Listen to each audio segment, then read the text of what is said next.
Socialist economics. 15 languages. This article needs additional citations for verification. Please help improve this article by adding citations to reliable sources. Unsourced material may be challenged and removed. Find sources: Socialist Economics News, Times Newspapers, Times Books, Times Scholar, Times Chester, April 2023. Learn how and when to remove this message. Socialist economics comprises the economic theories, practices and norms of hypothetical and existing socialist economic systems. 1. A socialist economic system is characterized by social ownership and operation of the means of production. 2, 3, 4, 5, 6, 7, that may take the form of autonomous cooperatives or direct public ownership wherein production is carried out directly for use rather than for profit. 8, 9, 10, 11. Socialist systems that utilize markets for allocating capital goods and factors of production among economic units are designated market socialism. When planning is utilized, the economic system is designated as a socialist planned economy. Non-market forms of socialism usually include a system of accounting based on calculation in kind to value resources and goods. 12, 13. Socialist economics has been associated with different schools of economic thought. Marxian economics provided a foundation for socialism based on analysis of capitalism. 14, while neoclassical economics and evolutionary economics provided comprehensive models of socialism. 15. During the 20th century, proposals and models for both socialist planned and market economies were based heavily on neoclassical economics or a synthesis of neoclassical economics with Marxian or institutional economics. 16, 17, 18, 19, 20, 21. As a term, socialist economics may also be applied to the analysis of former and existing economic systems that were implemented in socialist states, such as in the works of Hungarian economist János Kánai. 22. 19th-century American individualist anarchist Benjamin Tucker, who connected the classical economics of Adam Smith and the Ricardian socialists as well as that of Pierre-Joseph Proudhon, Karl Marx and Josiah Warren to socialism, held that there were two schools of socialist thought, namely anarchist socialism and state socialism, maintaining that what they had in common was the labor theory of value. 23. Socialists disagree about the degree to which social control or regulation of the economy is necessary, how far society should intervene and whether government, particularly existing government, is the correct vehicle for change are issues of disagreement. 24. The goal of socialist economics is to neutralize capital, or in the case of market socialism to subject investment and capital to social planning. 25. Explore our developer-friendly HTML to PDF API printed using PDF Crowd HTML to PDF. History of Socialist Economic Thought, edit. Main article, History of Socialism. Karl Marx and Friedrich Engels believed that hunter-gatherer societies and some primitive agricultural societies were communal, and called this primitive communism. Engels wrote about this at length in the book The Origin of the Family, Private Property and the State, which was based on the unpublished notes of Marx on the work of Lewis Henry Morgan. 26. Values of socialism have roots in pre-capitalist institutions such as the religious communes, reciprocal obligations and communal charity of medieval Europe, the development of its economic theory primarily reflects and responds to the monumental changes brought about by the dissolution of feudalism and the emergence of specifically capitalist social relations. 27. As such, it is commonly regarded as a movement belonging to the modern era. Many socialists have considered their advocacy as the preservation and extension of the radical humanist ideas expressed in Enlightenment doctrines such as Jean-Jacques Rousseau's Discourse on Inequality, Wilhelm von Humboldt's Limits of State Action, or Immanuel Kant's insistent defense of the French Revolution. 28.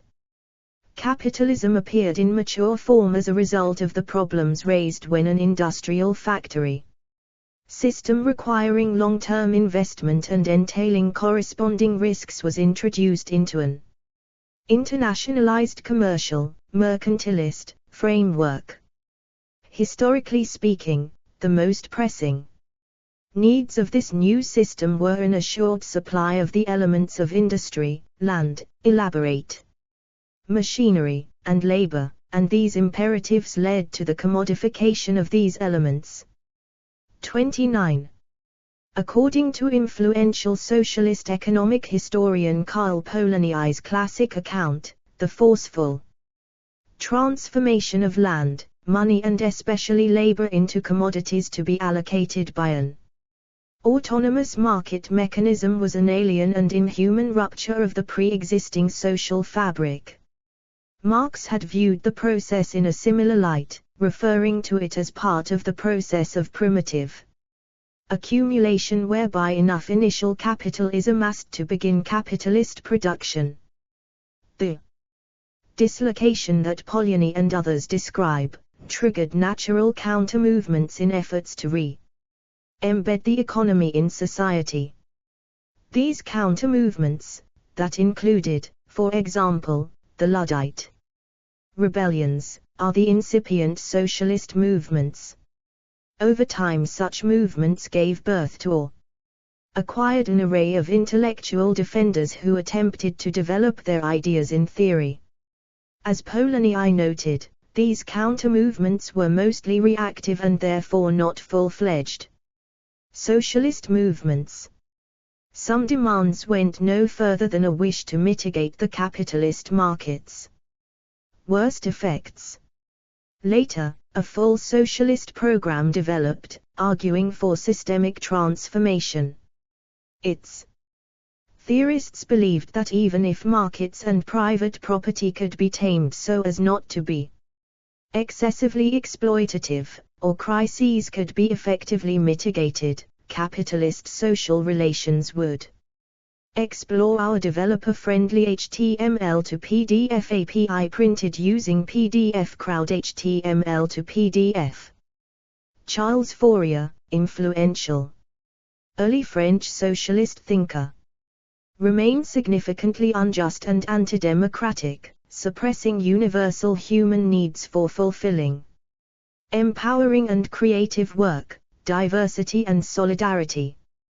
Within this context, socialism has undergone four periods. The first in the 19th century was a period of utopian visions, 1780s-1850s, then occurred the rise of revolutionary socialist and communist movements in the 19th century as the primary opposition to the rise of corporations and industrialization, 1830–1916, the polarization of socialism around the question of the Soviet Union, and adoption of socialist or social democratic policies in response, 1916–1989, and the response of socialism in the neoliberal era, 1970s present. As socialism developed, so did the socialist system of economics. Socialist political economy before Marx, edit. A key early socialist theorist of political economy was Pierre Joseph Proudhon. He was the most well-known of 19th century mutualist theorists and the first thinker to refer to himself as an anarchist. Others were technocrats like Henry de Saint-Simon, agrarian radicals like Thomas Spence, William Ogilvy and William Cobbett, anti-capitalists like Thomas Hodgkin, communitarian and utopian socialists like Robert Owen, William Thomson and Charles Fourier, anti-market socialists like John Gray and John Francis Bray, the Christian mutualist William Batchelder Greene, as well as the theorists of the Chartist movement and early proponents of syndicalism. 30. The first advocates of socialism promoted social leveling in order to create a meritocratic or technocratic society based upon individual talent. Count Henry de Saint-Simon was the first individual to coin the term socialism. 31.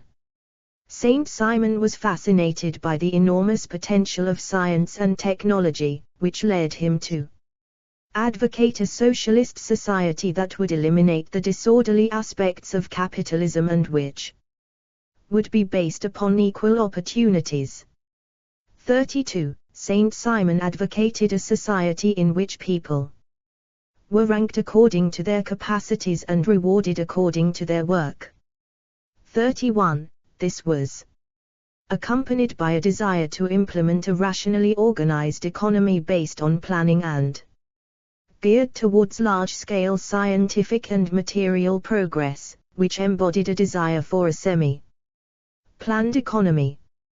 31. Other early socialist thinkers were influenced by the classical economists, the Ricardian socialists, such as Thomas Hodgkin and Charles Hall, were based on the work of David Ricardo and reasoned that the equilibrium value of commodities approximated producer prices when those commodities were in elastic supply, and that these producer prices corresponded to the embodied. Explore our developer-friendly HTML to PDF API printed using PDF Crowd HTML to PDF. Karl Marx, influential German socialist thinker and economist. Labor. The Ricardian socialists viewed profit, interest and rent as deductions from this exchange value. 33. Karl Marx and Das Kapital, edit. This section needs additional citations for verification. Please help improve this article by adding citations to reliable sources in this section. Unsourced material may be challenged and removed. February 2023, learn how and when to remove this message. Main article, Das Kapital. Karl Marx's approach, which Friedrich Engels would call scientific socialism, would stand as the branching point in economic theory. In one direction went those who rejected the capitalist system as fundamentally antisocial, arguing that it could never be harnessed to effectively realize the fullest development of human potentialities, wherein the free development of each is the condition for the free development of all. 34. Marx's Das Kapital is an incomplete work of economic theory. He had planned 4 volumes but completed 2 and left his collaborator Engels to complete the 3rd. In many ways, the work is modeled on Smith's Wealth of Nations, seeking to be a comprehensive logical description of production, consumption, and finance in relation to morality and the state. The work of philosophy, anthropology, sociology, and economics includes the following topics. Law of value. Capitalist production is the production of an immense multitude of commodities, or generalized commodity production. A commodity has 2 essential qualities. Firstly, they are useful, they satisfy some human want, the nature of such wants, whether, for instance, they spring from the stomach or from fancy, makes no difference. 35. And secondly, they are sold on a market or exchanged. Critically, the exchange value of a commodity is independent of the amount of labor required to appropriate its useful qualities. 35, however, rather depends on the amount of socially necessary labor required to produce it. All commodities are sold at their value, so the origin of the capitalist profit is not in cheating or theft, but in the fact that the cost of reproduction of labor power, or the worker's wage, is less than the value created during their time at work, enabling the capitalists to yield a surplus value or profit on their investments. Historical property relations. Historical capitalism represents a process of momentous social upheaval where rural masses were separated from the land and ownership of the means of production by force, deprivation, and legal manipulation, creating an urban proletariat based on the institution of wage labor. Moreover, capitalist property relations aggravated the artificial. Explore our developer-friendly HTML to PDF API printed using PDF Crowd HTML to PDF. Separation between city and country, which is a key factor in accounting for the metabolic rift between human beings in capitalism and their natural environment, which is at the root of our current ecological dilemmas. 36. Commodity fetishism. Marx adapted previous value theory to show that in capitalism, phenomena involved with the price system, markets, competition, supply and demand, constitute a powerful ideology that obscures the underlying social relations of capitalist society. Commodity fetishism refers to this distortion of appearance. The underlying social reality is one of economic exploitation. Economic exploitation, workers are the fundamental creative source of new value. Property relations affording the right of usufruct and despotic control of the workplace to capitalists are the devices by which the surplus value created by workers is appropriated by the capitalists. Capital accumulation. Inherent to capitalism is the incessant drive to accumulate as a response to the competitive forces acting upon all capitalists. In such a context, the accumulated wealth, which is the source of the capitalist's social power, derives itself from being able to repeat the circuit of money, commodity money, where the capitalist receives an increment or surplus value higher than their initial investment, as rapidly and efficiently as possible. Moreover, this driving imperative leads capitalism to its expansion on a worldwide scale.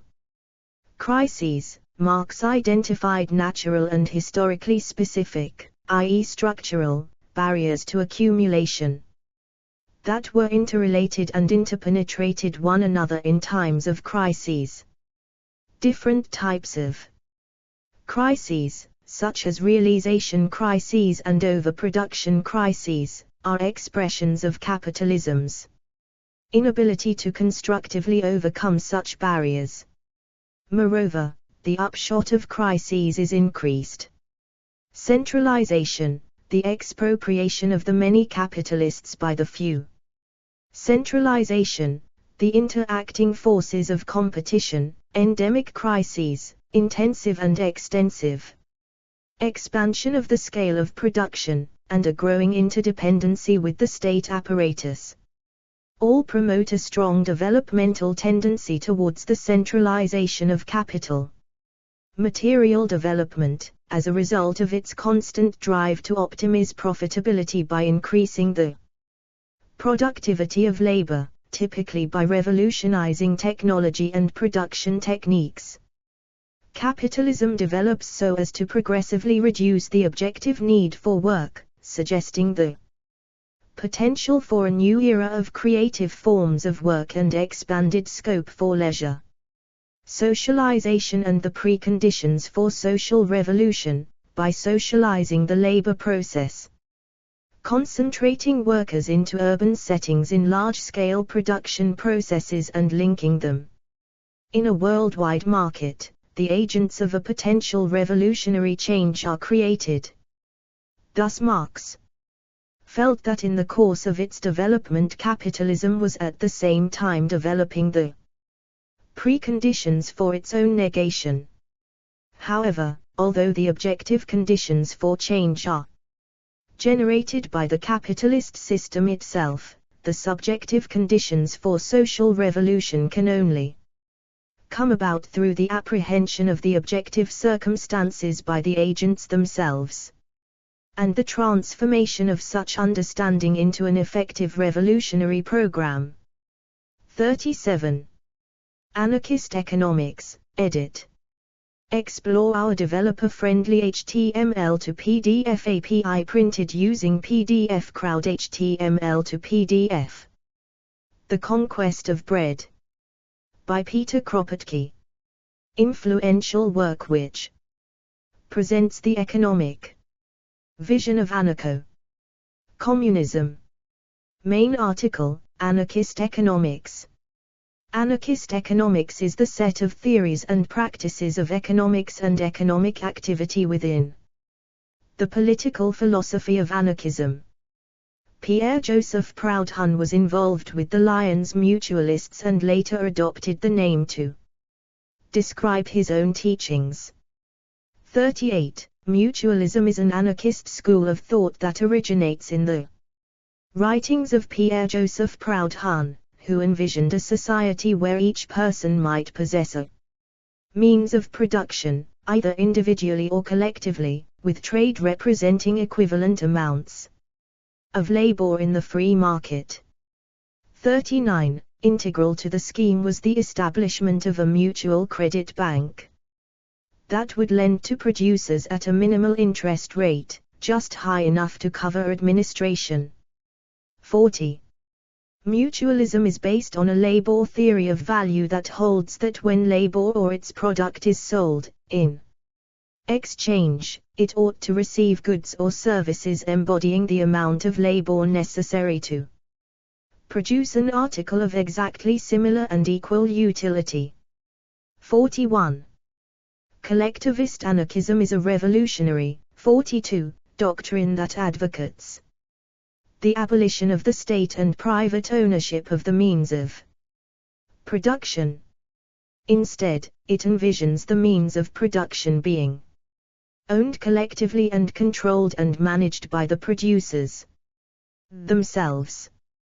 Once collectivization takes place, workers' salaries would be determined in democratic organizations based on the amount of time they contributed to production.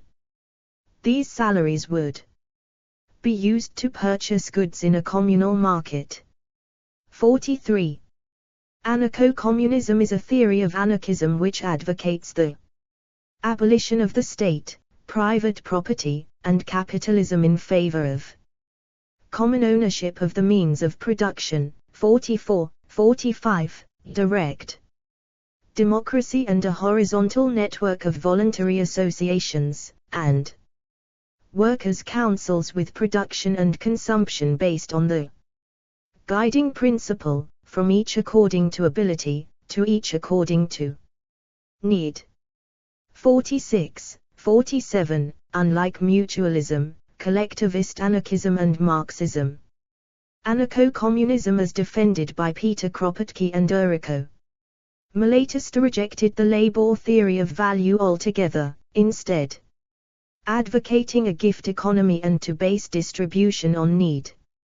48. As a coherent, modern economic political philosophy, anarcho-communism was first formulated in the Italian section of the First International by Carlo Caffro, Emilio Covli, Errico Malatesta, Andrea Costa, and other ex-Mazzinian Republicans. 49. out of respect for Mikhail Bakunin, they did not make their differences with collectivist anarchism explicit until after Bakunin's death. 50. Left-wing market anarchism strongly affirmed the classical liberal ideas of self-ownership and free markets, while maintaining that, taken to their logical conclusions, these ideas support strongly Explore our developer-friendly HTML to PDF API printed using PDF Crowd HTML to PDF. Corporatist, anti-hierarchical, pro-labor positions and anti-capitalism in economics and anti-imperialism in foreign policy. 51, 52, 53. Immanuel Wallerstein, edit. In 1979, Immanuel Wallerstein wrote, 54. There are today no socialist systems in the world economy any more than there are feudal systems because there is only one world system. It is a world economy and it is by definition capitalist in form. Socialism involves the creation of a new kind of world system. Neither a redistributive world empire nor a capitalist world economy but a socialist world government. I don't see this projection as being in the least utopian, but I also don't feel its institution is imminent.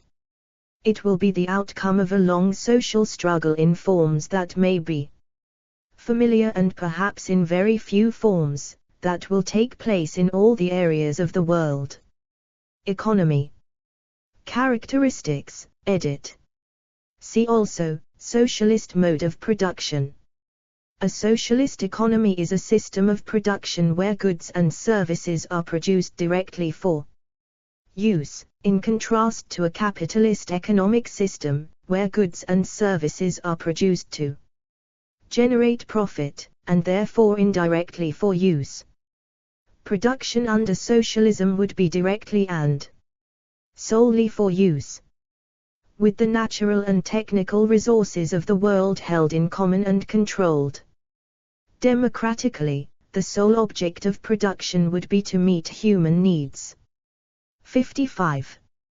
Goods and services would be produced for their usefulness, or for their use value, eliminating the need for market-induced needs to ensure a sufficient amount of demand for products to be sold at a profit. Production in a socialist economy is therefore planned or coordinated, and does not suffer from the business cycle inherent to capitalism.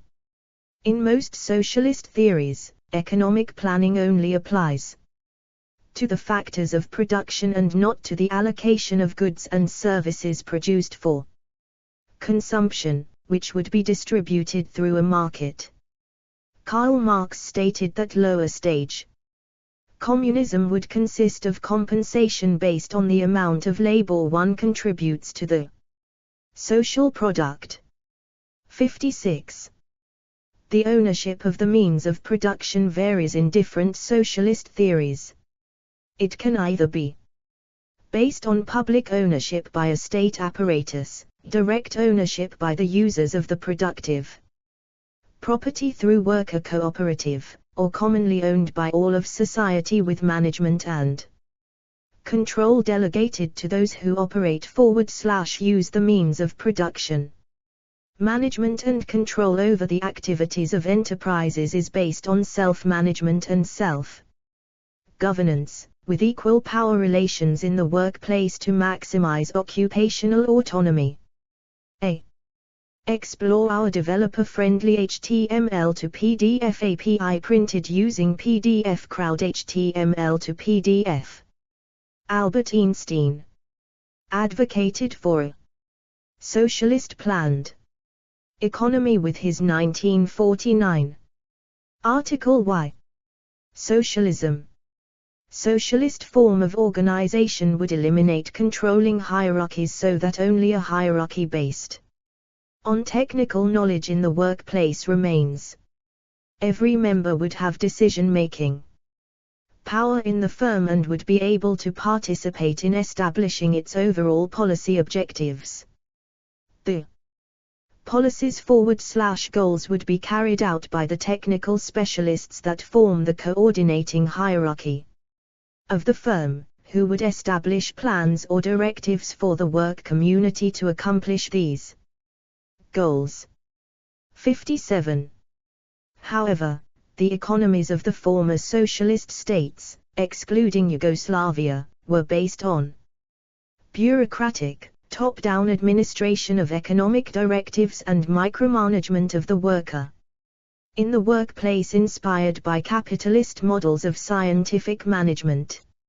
As a result, some socialist movements have argued that said economies were not socialist due to the lack of equal power relations in the workplace, the presence of a new elite, and because of the commodity production that took place in these economies. These economic and social systems have been classified as being either bureaucratic collectivist, state capitalist or deformed workers' states by its critics. The exact nature of the USSR et al. Remains unresolved within said socialist movements. However, other socialist movements defend the systems that were in place in Eastern Europe and the Soviet Union, remembering, as said above, that public ownership of the means of production can signify many variants. In the case of the Soviet Union and its satellites, it was the state which controlled and managed almost all of the economy as a single huge enterprise. Furthermore, the products that were manufactured in Soviet-type economies were not produced directly for use, given the fact that all of them were sold to the public at below market prices, i.e. they were sold in deficit to satisfy the needs of the population. 58. In the May 1949 issue of the monthly review titled Why Socialism? Albert Einstein wrote, 59. I am convinced there is only one way to eliminate the grave evils of capitalism, namely through the establishment of a socialist economy, accompanied by an educational system which would be oriented toward social goals. In such an economy, the means of production are owned by society itself and are utilized in a planned fashion. A planned economy, which adjusts production to the needs of the community, would distribute the work to be done among all those able to work and would guarantee a livelihood to every man, woman, and child. The education of the individual, in addition to promoting his own innate abilities, would attempt to develop in him a sense of responsibility for his fellow men in place of the glorification of power and success in our present society. Explore our developer-friendly HTML to PDF API printed using PDF Crowd HTML to PDF. Project Cybersyn was an early form of computational economic planning. Leon Trotsky was among the earliest Soviet figures that supported economic planning and decentralization, 60, but opposed the Stalinist model. 60. Economic planning, edit. Main articles, Economic planning and planned economy. Economic planning is a mechanism for the allocation of economic inputs and decision making based on direct allocation, in contrast to the market mechanism, which is based on indirect allocation. 61. Economic planning is not synonymous with the concept of a command economy, which existed in the Soviet Union, and was based on a highly bureaucratic administration of the entire economy in accordance to a comprehensive plan formulated by a central planning agency, which specified output requirements for productive units and tried to micromanage the decisions and policies of enterprises. The command economy is based on the organizational model of a capitalist firm, but applies it to the entire economy. 62. Various advocates of economic planning have been staunch critics of command economies and centralized planning. For example, Leon Trotsky believed that central planners, regardless of their intellectual capacity, operated without the input and participation of the millions of people who participate in the economy and understand the local conditions and rapid changes in the economy. Therefore, central planners would be unable to effectively coordinate all economic activity because they lacked this informal information. 63. Economic value theories, edit. Socialist economic theories base the value of a good or service on its use value, rather than its cost of production, labor theory of value, or its exchange value, marginal utility. 64. Other socialist theories, such as mutualism and market socialism, attempt to apply the labor theory of value to socialism, so that the price of a good or service is adjusted to equal the amount of labor time expended in its production. The labor time expended by each worker would correspond to labor credits, which would be used as a currency to acquire goods and services. Market socialists that base their models on neoclassical economics, and thus marginal utility, such as Oskar Lange and Abba Lerner, have proposed that publicly owned enterprises set their price to equal marginal cost, thereby achieving Pareto efficiency. Anarcho-communism as defended by Peter Kropotkin and Explore our developer-friendly HTML to PDF API printed using PDF Crowd HTML to PDF. Euricomalatista rejected the labor theory of value and exchange value itself, advocated a gift economy and to base distribution on need. 48. Economic models and systems, edit. This section needs additional citations for verification. Please help improve this article by adding citations to reliable sources in this section. Unsourced material may be challenged and removed. February 2023. Learn how and when to remove this message. See also, types of socialism. Robin Harnell and Michael Albert identify 5 different economic models within socialist economics. 65. Public enterprise centrally planned economy in which all property is owned by the state and all key economic decisions are made centrally by the state, for example the former Soviet Union. Public enterprise state-managed market economy, one form of market socialism which attempts to use the price mechanism to increase economic efficiency while all decisive productive assets remain in the ownership of the state, for example the socialist market economy in China and the socialist-oriented market economy in Vietnam after reforms. A mixed economy, where public and private ownership are mixed and industrial planning is ultimately subordinate to market allocation, for example the model generally adopted by social democrats in the 20th century such as in Sweden.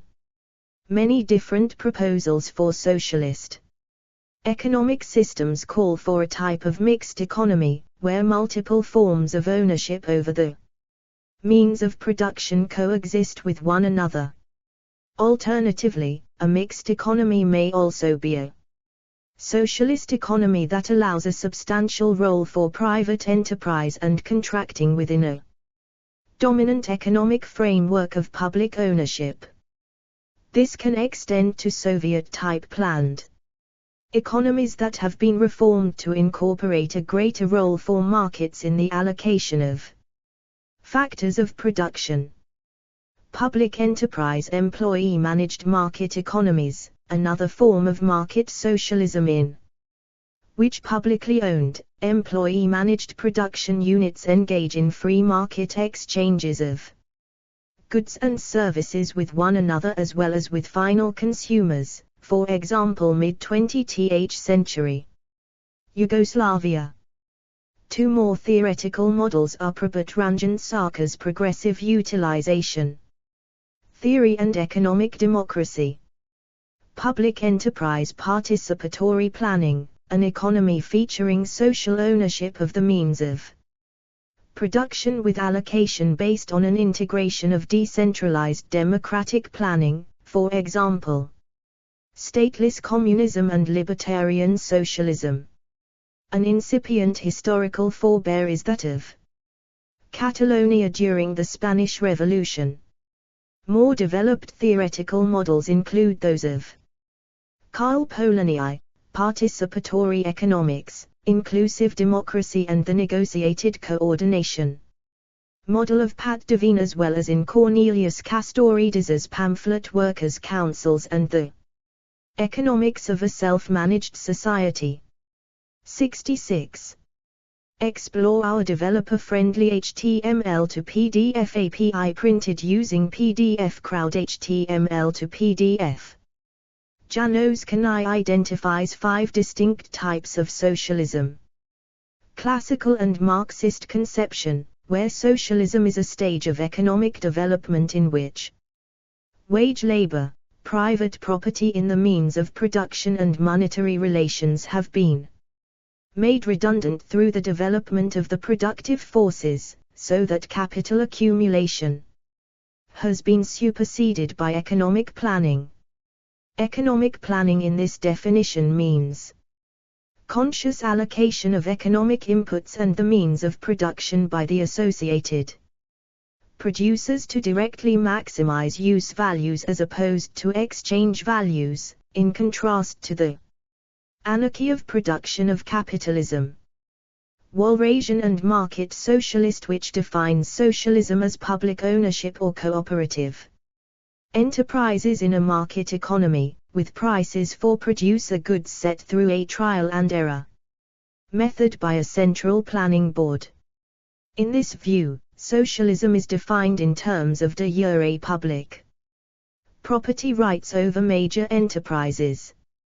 Marxist-Leninist conception, which includes a form of political organization based on control of the means of production and government by a single political party apparatus that claims to act in the interest of the working class, and an ideology hostile toward markets and political dissent. With coordination of economic activity through centralized economic planning, for example a command economy in the form of an administrative command system. Social democratic concept based on the capitalist mode of production, which defines socialism as a set of values rather than a specific type of social and economic organization. It includes unconditional support for parliamentary democracy, gradual and reformist attempts to establish socialism and support for socially progressive causes. Social Democrats are not opposed to the market or private property, and instead they try to ameliorate the effects of capitalism through a welfare state which relies on the market as the fundamental coordinating entity in the economy, and a degree of public ownership / public provision of public goods in an economy otherwise dominated by private enterprise. East Asian model, or socialist market economy, based on a largely free market, capital accumulation for profit and substantial private ownership along with state ownership of strategic industries monopolized by a single political party. Janos Kanai ultimately leaves the classification of this model, as either socialist or capitalist, to the reader. 67. Socialism can be divided into market socialism and planned socialism based on their dominant mechanism of resource allocation. Another distinction can be made between the type of property structures of different socialist systems, public, cooperative or common, and on the dominant form of economic management within the economy, hierarchical or self-managed. Economic democracy, edit.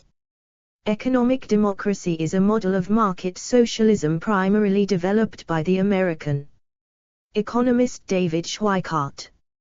In Schweikart's model, enterprises and natural resources are. Explore our developer-friendly HTML to PDF API printed using PDF Crowd HTML to PDF. Owned by society in the form of public banking, and management is elected by the workers within each firm. Profits would be distributed among the workers of the respective enterprise. 68. Self-managed economy, edit. The self-managed economy is a form of socialism where enterprises are owned and managed by their employees, effectively negating the employer-employee, or wage labor, dynamic of capitalism, and emphasizing the opposition to alienation, self-managing and cooperative aspect of socialism. Members of cooperative firms are relatively free to manage their own affairs and work schedules. This model was developed most extensively by the Yugoslav economists Branko Horvat, Jaroslav Vajnik and the American economist Benjamin Ward. Worker self-directed enterprise, edit. Worker self-directed enterprise is a recent proposal advocated by the American Marxian economist Richard D. Wolff. This model shares many similarities with the model of socialist self-management, in that employees own and direct their enterprises, but places a greater role on democratically elected management within a market economy. Democratic planned socialism, edit. Democratic planned socialism is a form of decentralized planned economy. 69. Feasible socialism, edit. Feasible socialism was the name Alec Nov gave his outline for socialism in his work The Economics of Feasible Socialism. According to Nov, this model of socialism is feasible because it can be realized within the lifetime of anyone living today. It involves a combination of publicly owned and centrally directed enterprises for large-scale industries, autonomous publicly owned enterprises, consumer and worker-owned cooperatives for the majority of the economy, and private ownership for small businesses. It is a market-based mixed economy that includes a substantial role for macroeconomic interventionism and indicative economic planning. 70. Pragmatic market socialism, edit. The American economist James Unofficial detailed a model where social ownership of the means of production is achieved the same way private ownership is achieved in modern capitalism through the shareholder system that separates management functions from ownership. Unofficial posits that social ownership can be achieved by having a public body, designated the Bureau of Public Ownership, BPO, owning the shares of publicly listed firms without affecting market-based allocation of capital inputs. Unofficial termed this model pragmatic market socialism because it does not require massive changes to society and would leave the existing management system intact. Explore our developer-friendly HTML to PDF API printed using PDF Crowd HTML to PDF, and would be at least as efficient as modern-day capitalism while providing superior social outcomes as public ownership of large and established enterprises would enable profits to be distributed among the entire population in a social dividend rather than going largely to a class of inheriting rentiers. 71. Participatory economy, edit. Participatory economics utilizes participatory decision-making as an economic mechanism to guide the production, consumption and allocation of resources in a given society. Computer-managed allocation, edit. See also, Cybersyn, Ogus, and Towards a New Socialism.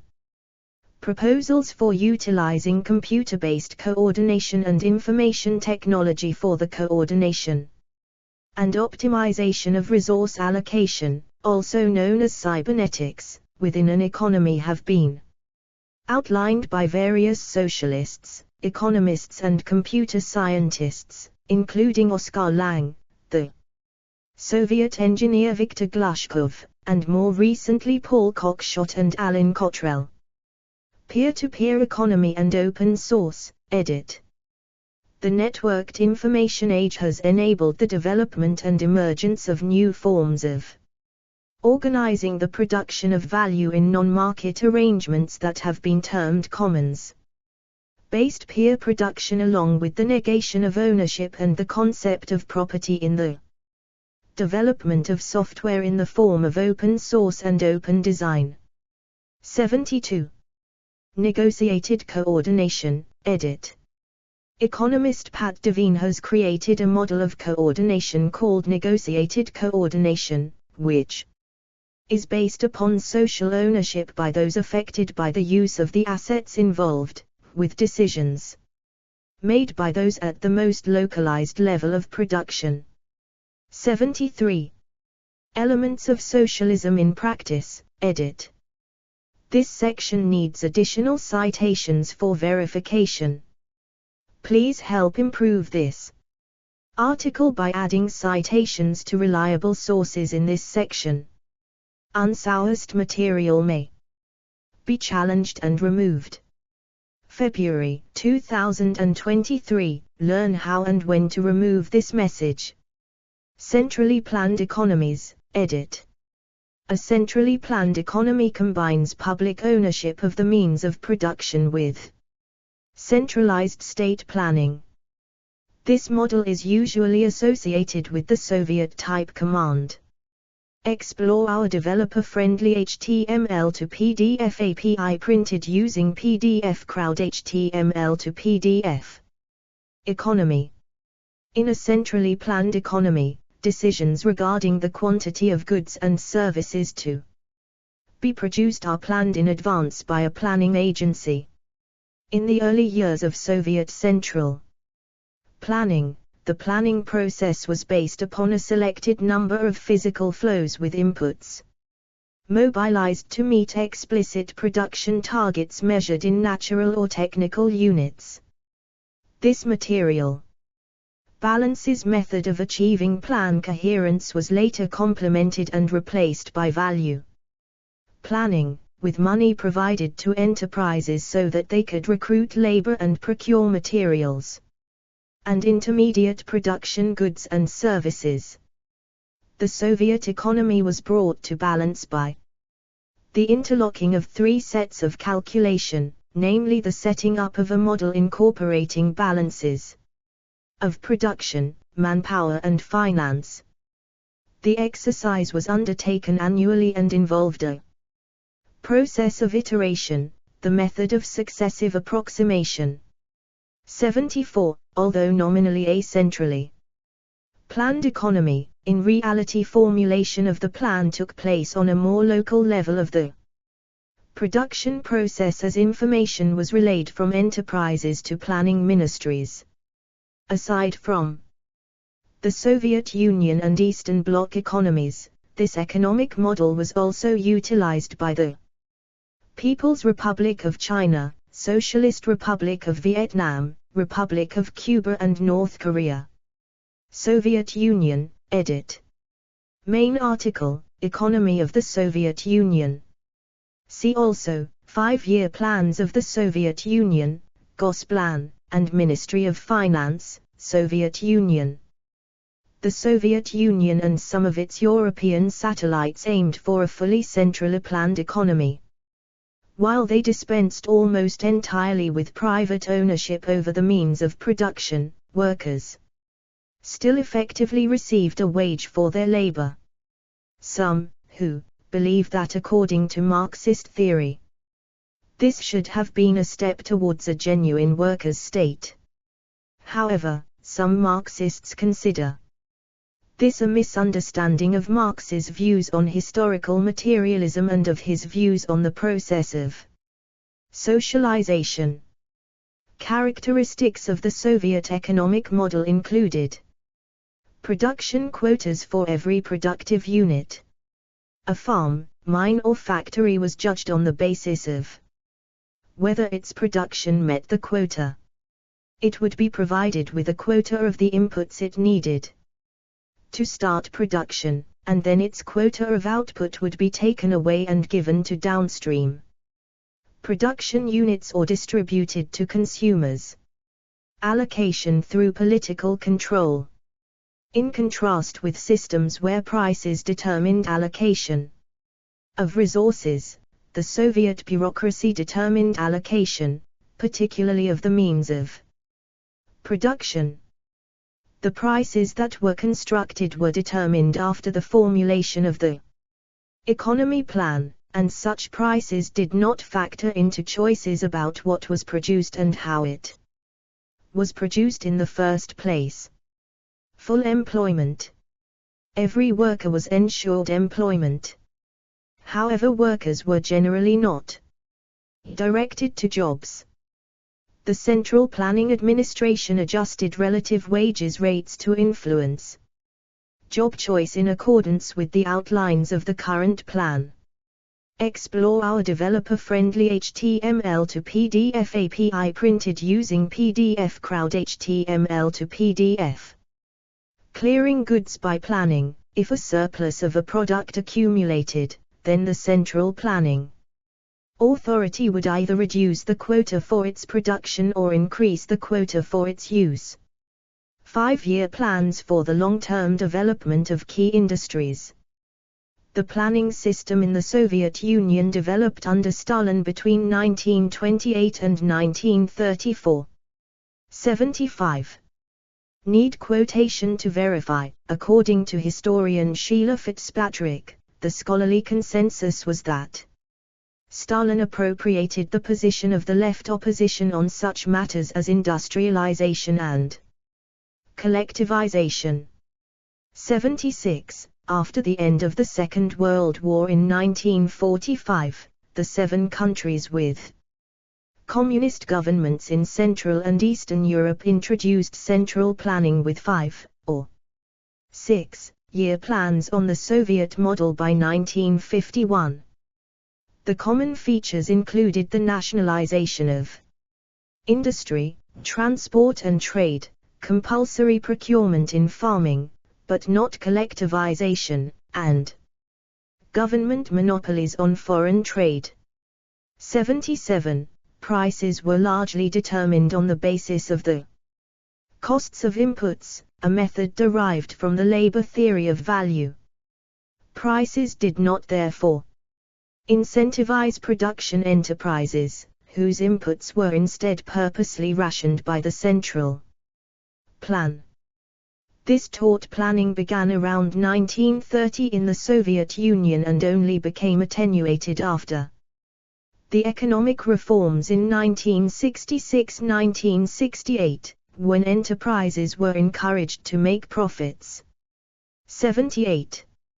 According to communist doctrine, planning had the stated purpose of enabling the people, through the Communist Party and state institutions, to undertake activities that would have been frustrated by a market economy, including the rapid expansion of universal education and health care, urban development with mass good quality housing, and industrial development of all regions of the country. Nevertheless, markets continued to exist in Soviet-type planned economies.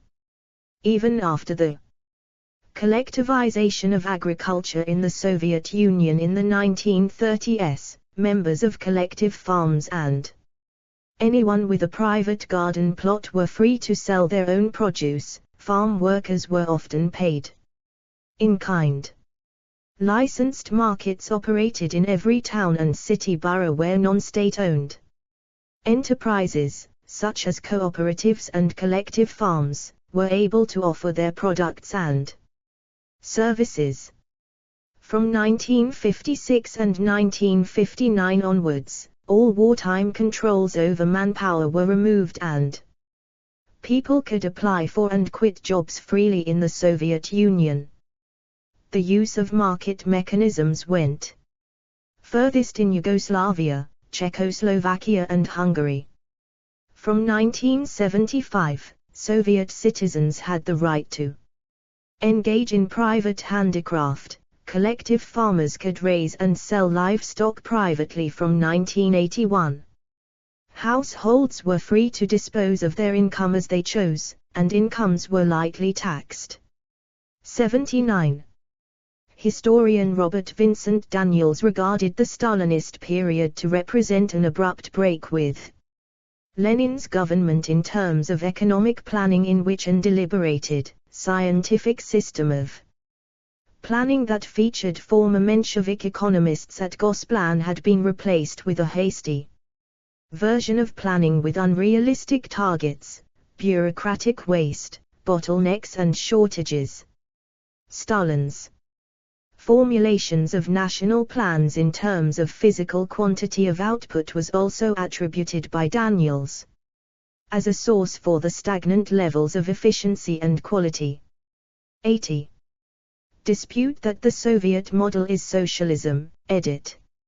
Explore our developer-friendly HTML to PDF API printed using PDF Crowd HTML to PDF. Various scholars and political economists have criticized the claim that the centrally planned economy, and specifically the Soviet model of economic development, constitutes a form of socialism. They argue that the Soviet economy was structured upon the accumulation of capital and the extraction of surplus value from the working class by the planning agency in order to reinvest this surplus into the economy and to distribute to managers and senior officials, indicating the Soviet Union and other Soviet-style economies were state capitalist and unplanned administrative command economies.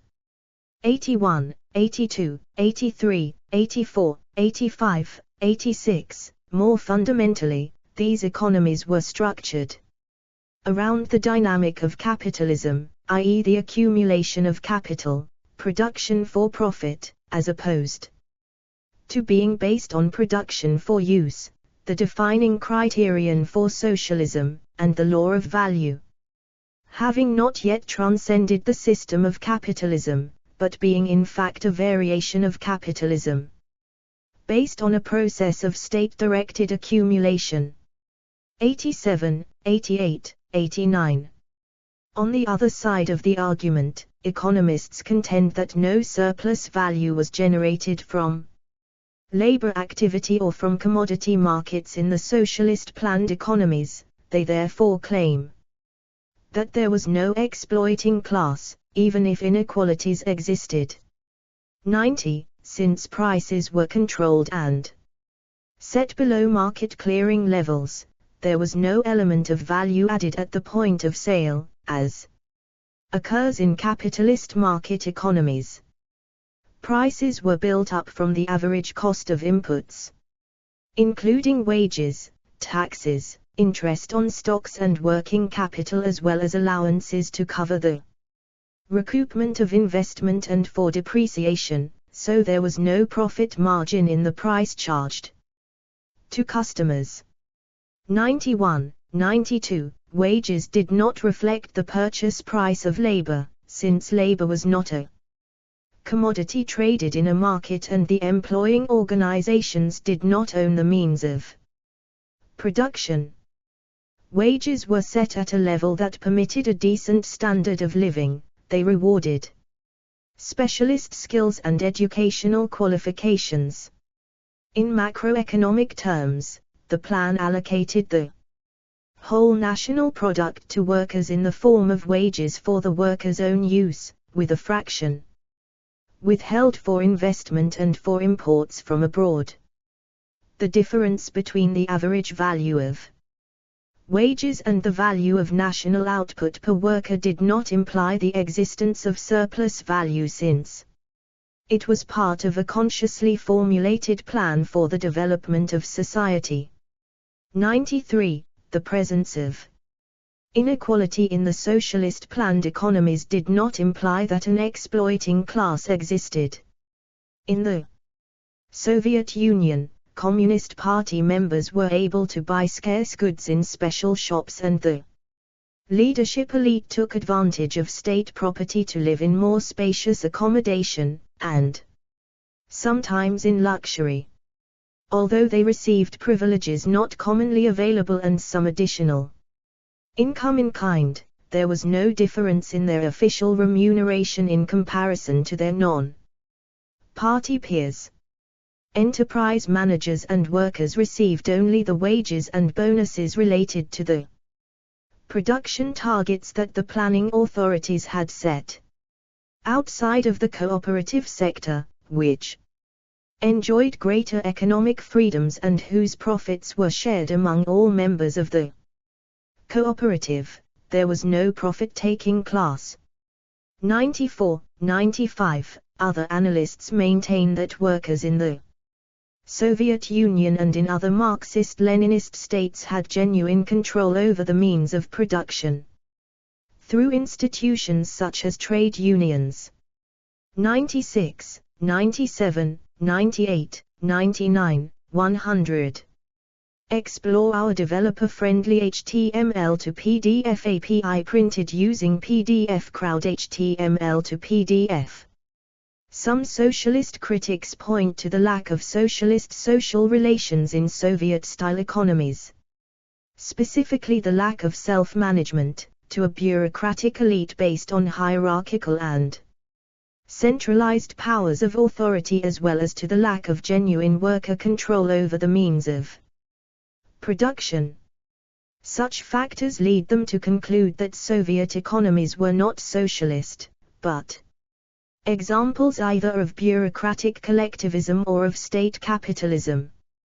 101. Trotskyists regard mature Soviet systems as neither socialist nor capitalist, but as deformed workers' states.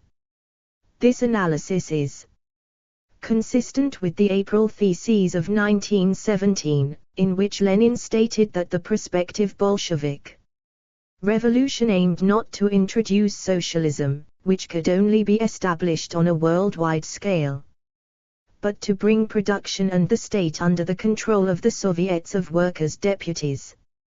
Trotsky himself would weigh the material benefits and challenges associated with the adoption of the new economic policy for the early Soviet Union in his work, Towards Socialism or Capitalism. 102. Furthermore, communist states often do not claim to have achieved socialism in their countries. On the contrary, they claim to be building and working toward the establishment of socialism in their countries.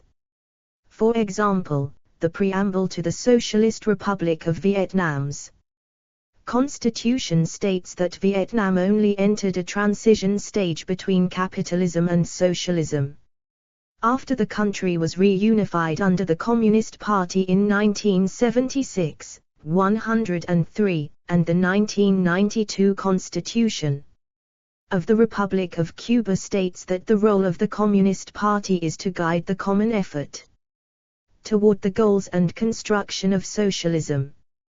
104. Stalinists and their followers challenge this view. They claim that socialism was established in the Soviet Union after Joseph Stalin came to power in the late 1920s and instituted the system of 5-year plans in 1928. The 1936 Constitution of the Soviet Union, known as the Fundamental Law of Victorious Socialism, embodied the claim that the foundations for socialism had been laid. 105. In 1924 Stalin introduced the theory of socialism in one country, which argued that socialism can be built in a single country, despite existing within a global capitalist economic system. Nevertheless, the Soviet orthodoxy held that the stage during which developed socialism would be built would be a lengthy one and would not be achieved by the Soviet Union on its own.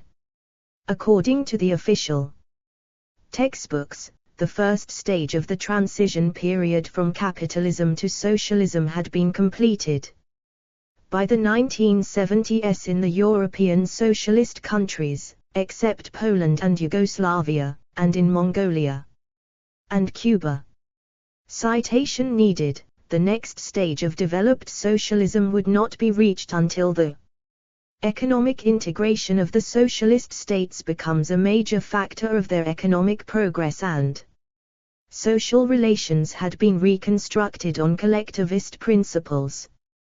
106, 107, communist writers accepted that during the earlier stages in constructing socialism the exchange of commodities on the basis of the average socially necessary labor embodied within them occurred and involved the mediation of money. Socialist planned economies were systems of commodity production, but this was directed in a conscious way towards meeting the needs of the people and not left to the anarchy of the market. 108, 109, at the stage of developed socialism, the state of dictatorship of the proletariat changes into a state of all people reflecting the increasing homogeneity of society and the evening out of economic development levels within and between socialist countries. It would provide the foundations for a further stage of perfected socialist society, where in abundance. Explore our developer-friendly HTML to PDF API printed using PDF Crowd HTML to PDF of goods permitted their distribution according to need. Only then could the world socialist system progress towards the higher phase of communism. 110. World Socialist Economic System, edit. By the 1980s, the world economic socialist system embraced 1/3 of the world's population but generated no more than 15% of global economic output. At its height in the mid-1980s, the world socialist system could be said to comprise the following countries with a socialist orientation. Though not all were allies of the Soviet Union: Afghanistan, Albania, Angola, Bulgaria, Cambodia, China, Cuba, Czechoslovakia, Eastern Germany, Ethiopia, Hungary, Mozambique, Nicaragua, North Korea, Laos, Mongolia, Poland, Romania, Vietnam, South Yemen, Yugoslavia and the Soviet Union. 111. The system coexisted alongside the world capitalist system but was founded upon the principles of cooperation and mutual assistance rather than upon competition and rivalry. The countries involved aimed to even out the level of economic development and to play an equal part in the international division of labor. An important role was played by the Council for Mutual Economic Assistance, CMEA, or COMCON, an international body set up to promote economic development. It involved joint planning activity, the establishment of international economic, scientific and technical bodies and methods of cooperation between state agencies and enterprises, including joint ventures and projects. 112. Allied to the CMEA were the International Development Bank, established in 1971, and the International Bank for Economic Cooperation, founded in 1963, which had their counterparts in the World Bank, the Bank for International Settlements and the International Monetary Fund in the non-socialist world. 113. The main tasks of the CMEA were plan coordination, production specialization and regional trade. In 1961 Nikita Khrushchev, the Soviet leader, put forward proposals for establishing an integrated, centrally planned socialist commonwealth in which each geographic region would specialize production in line with its set of natural and human resources.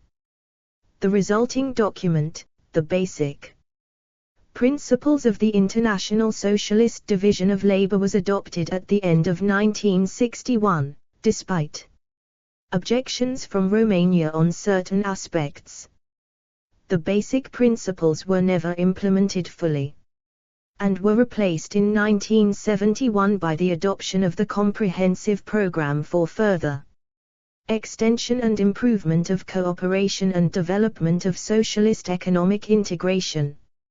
As a result, many specialization agreements were made between CMEA member states for investment programs and projects. The importing country pledged to rely on the exporting country for its consumption of the product in question. Production specialization occurred in engineering, automotive, chemicals, computers and automation, telecommunications and biotechnology. Scientific and technical cooperation between CMEA member states was facilitated by the establishment in 1969 of the International Center for Scientific and Technical Information in Moscow. 114. Trade between CMEA member states was divided into hard goods and soft goods. The former could be sold on world markets and the latter could not. Commodities such as food, energy. Explore our developer-friendly HTML to PDF API printed using PDF Crowd HTML to PDF. Products and raw materials tended to be hard goods and were traded within the CMEA area at world market prices. Manufactures tended to be soft goods. Their prices were negotiable and often adjusted to make bilateral payment flows balance. 115. Other countries with privileged affiliation with the CMEA included Algeria, Benin, Burma, Congo, Finland, Madagascar, Mali, Mexico, Nigeria, Seychelles, Syria, Tanzania and Zimbabwe. The Soviet Union also provided substantial economic aid and technical assistance to developing countries, including Egypt, India, Iraq, Iran, Somalia and Turkey. 116. It supported developing countries in calling for a new international economic order and backed the UN Charter of Economic Rights and obligations of states adopted by the General Assembly in 1974. 117. Achievements of the Socialist Planned Economies, edit. In the officially sanctioned textbooks describing the socialist planned economies as they existed in the 1980s, it was claimed as follows. Class and national oppression had been totally eradicated. Unemployment, hunger, poverty, illiteracy and uncertainty about the future had been eliminated. Every citizen had a guaranteed right to work, rest, education, health care, abode and security in old age and maintenance in the event of disability. Material standards of living were rising steadily and everyone had free access to knowledge and to the values of world and national culture. Every citizen had a right in practice to take part in discussing and solving any problems in the life of the enterprise, region, republic and the country they lived in, including the rights to free speech, of assembly and to demonstrate. 118. Data collected by the United Nations of indicators of human development in the early 1990s show that a high level of social development was achieved in the former socialist planned economies of Central and Eastern Europe and the Commonwealth of Independent States, C/CIS.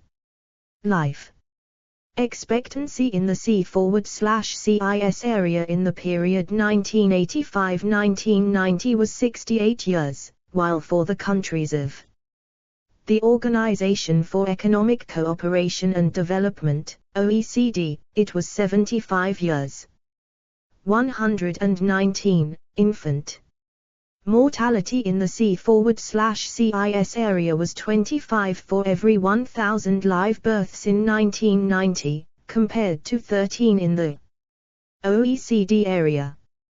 120. In terms of education, the two areas enjoyed universal adult literacy and full enrollment of children in primary and secondary schools. For tertiary education, the C/CIS had 2,600 university students per 100,000 population, while in the OECD the comparable figure was 3,550 students.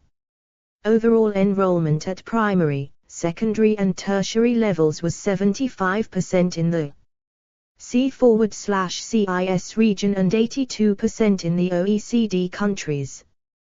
121. On housing, the main problem was overcrowding rather than homelessness in the socialist planned economies. In the USSR, the area of residential accommodation was 15.5 square meters per person by 1990 in urban areas, but 15% of the population were without their own separate accommodation and had to live in communal apartments according to the 1989 census. 122. Explore our developer-friendly HTML to PDF API printed using PDF Crowd HTML to PDF. Housing was generally of good quality in both the C/CIS region and in the OECD countries. 98. And 99% of the population in the OECD countries had access to safe drinking water and improved sanitation respectively, compared to 93 and 85% in the C/CIS area by 1990. 123. Unemployment did not exist officially in the socialist planned economies, though there were people between jobs and a fraction of unemployable people as a result of illness, disability or other problems, such as alcoholism. The proportion of people changing jobs was between 6 and 13% of the labor force a year according to employment data during the 1970s and 1980s in Central and Eastern Europe and the USSR. Labor exchanges were established in the USSR in 1967 to help enterprises reallocate workers and provide information on job vacancies. Compulsory unemployment insurance schemes operated in Bulgaria, Eastern Germany and Hungary, but the numbers claiming support as a result of losing their job through no fault of their own numbered a few hundred a year. 124.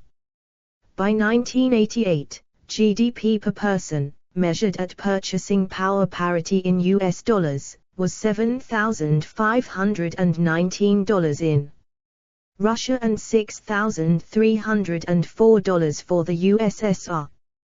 The highest income was to be found in Slovenia, $10,663, and Estonia, $9,078, and the lowest in Albania, $1,386, and Tajikistan, $2,730. Across the whole C/CIS area, GDP per person was estimated at $6,162.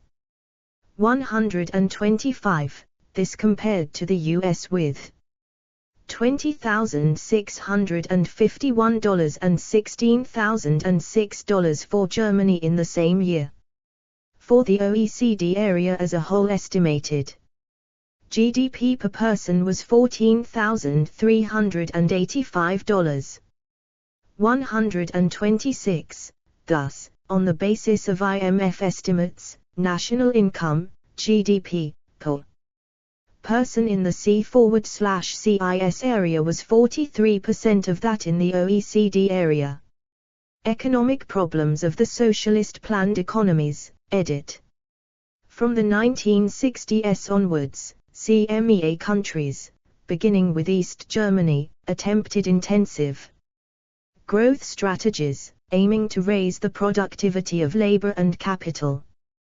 However, in practice this meant that investment was shifted towards new branches of industry, including the electronics, computing, automotive and nuclear power sectors, leaving the traditional heavy industries dependent upon older technologies. Despite the rhetoric about modernization, innovation remained weak as enterprise managers preferred routine production that was easier to plan and brought them predictable bonuses. Embargoes on high-technology exports organized through the U.S.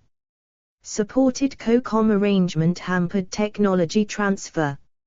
Enterprise managers also ignored inducements to introduce labor-saving measures as they wished to retain a reserve of personnel to be available to meet their production target by working at top speed when supplies were delayed.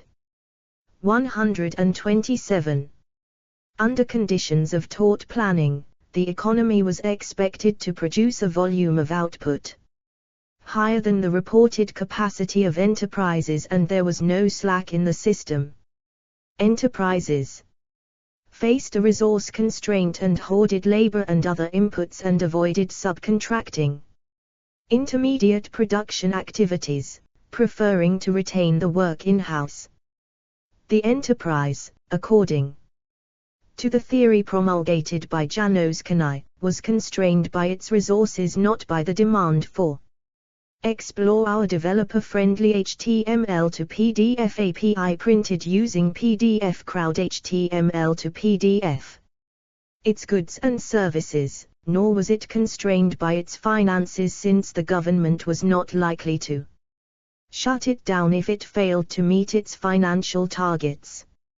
Enterprises in socialist planned economies operated within a soft budget constraint, unlike enterprises in capitalist market economies which are demand constrained and operate within hard budget constraints, as they face bankruptcy if their costs exceed their sales. As all producers were working in a resource-constrained economy, they were perpetually in short supply and the shortages could never be eliminated, leading to chronic disruption of production schedules. The effect of this was to preserve a high level of employment. 128. As the supply of consumer goods failed to match rising incomes, because workers still received their pay even if they were not fully productive, household savings accumulated, indicating, in the official terminology, postponed demand. Western economists called this monetary overhang or repressed inflation. Prices on the black market were several times higher than in the official price. Controlled outlets, reflecting the scarcity and possible illegality of the sale of these items. Therefore, although consumer welfare was reduced by shortages, the prices households paid for their regular consumption were lower than would have been the case had prices been set at market clearing levels. 129. Over the course of the 1980s it became clear that the CMEA area was in crisis, although it remained viable economically and was not expected to collapse. 130. The extensive growth model was retarding growth in the CMEA as a whole, with member countries dependent upon supplies of raw materials from the USSR and upon the Soviet market for sales of goods. The decline in growth Rates reflected a combination of diminishing returns to capital accumulation and low innovation as well as microeconomic inefficiencies, which a high rate of saving and investment was unable to counter. The CMEA was supposed to ensure coordination of national plans, but it failed even to develop a common methodology for planning which could be adopted by its member states. As each member state was reluctant to give up national self-sufficiency, the CMEA's efforts to encourage specialization was thwarted. There were very few joint ventures and therefore little intra-enterprise technology transfer and trade, which in the capitalist world was often undertaken by transnational corporations.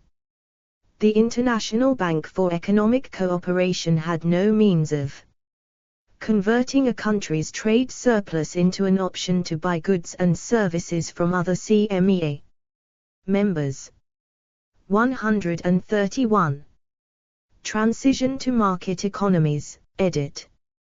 After the dissolution of the Soviet Union and the Eastern Bloc, many of the remaining socialist states presiding over centrally planned economies began introducing reforms that shifted their economies away from centralized planning. In Central and Eastern Europe and the USSR, the transition from a planned economy to a market economy was accompanied by the transformation of the socialist mode of production to a capitalist mode of production. In Asia, China, Laos, North. Explore our developer-friendly HTML to PDF API printed using PDF Crowd HTML to PDF. Korea and Vietnam, and in Cuba market mechanisms were introduced by the ruling communist parties and the planning system was reformed without systemic transformation. The transformation from socialism to capitalism involved a political shift, from a people's democracy, see People's Republic and Communist State, with a constitutionally entrenched leading role for the Communist and Workers' parties in society, to a liberal representative democracy with a separation of legislative, executive and judicial authorities and centers of private power that can act as a brake on the state's activity. 132. Vietnam adopted an economic model it formally titled the Socialist-Oriented Market Economy. This economic system is a form of mixed economy consisting of state, private, cooperative and individual enterprises coordinated by the market mechanism. This system is intended to be transitional stage in the development of socialism. Transition economies, edit. See also, transition economy. The transformation of an economic system from a socialist planned economy to a capitalist market economy in Central and Eastern Europe, the former Soviet Union and Mongolia in the 1990s, involved a series of institutional changes. 133, these included: control over the means of production was removed from the state through privatization and private property rights were re-established.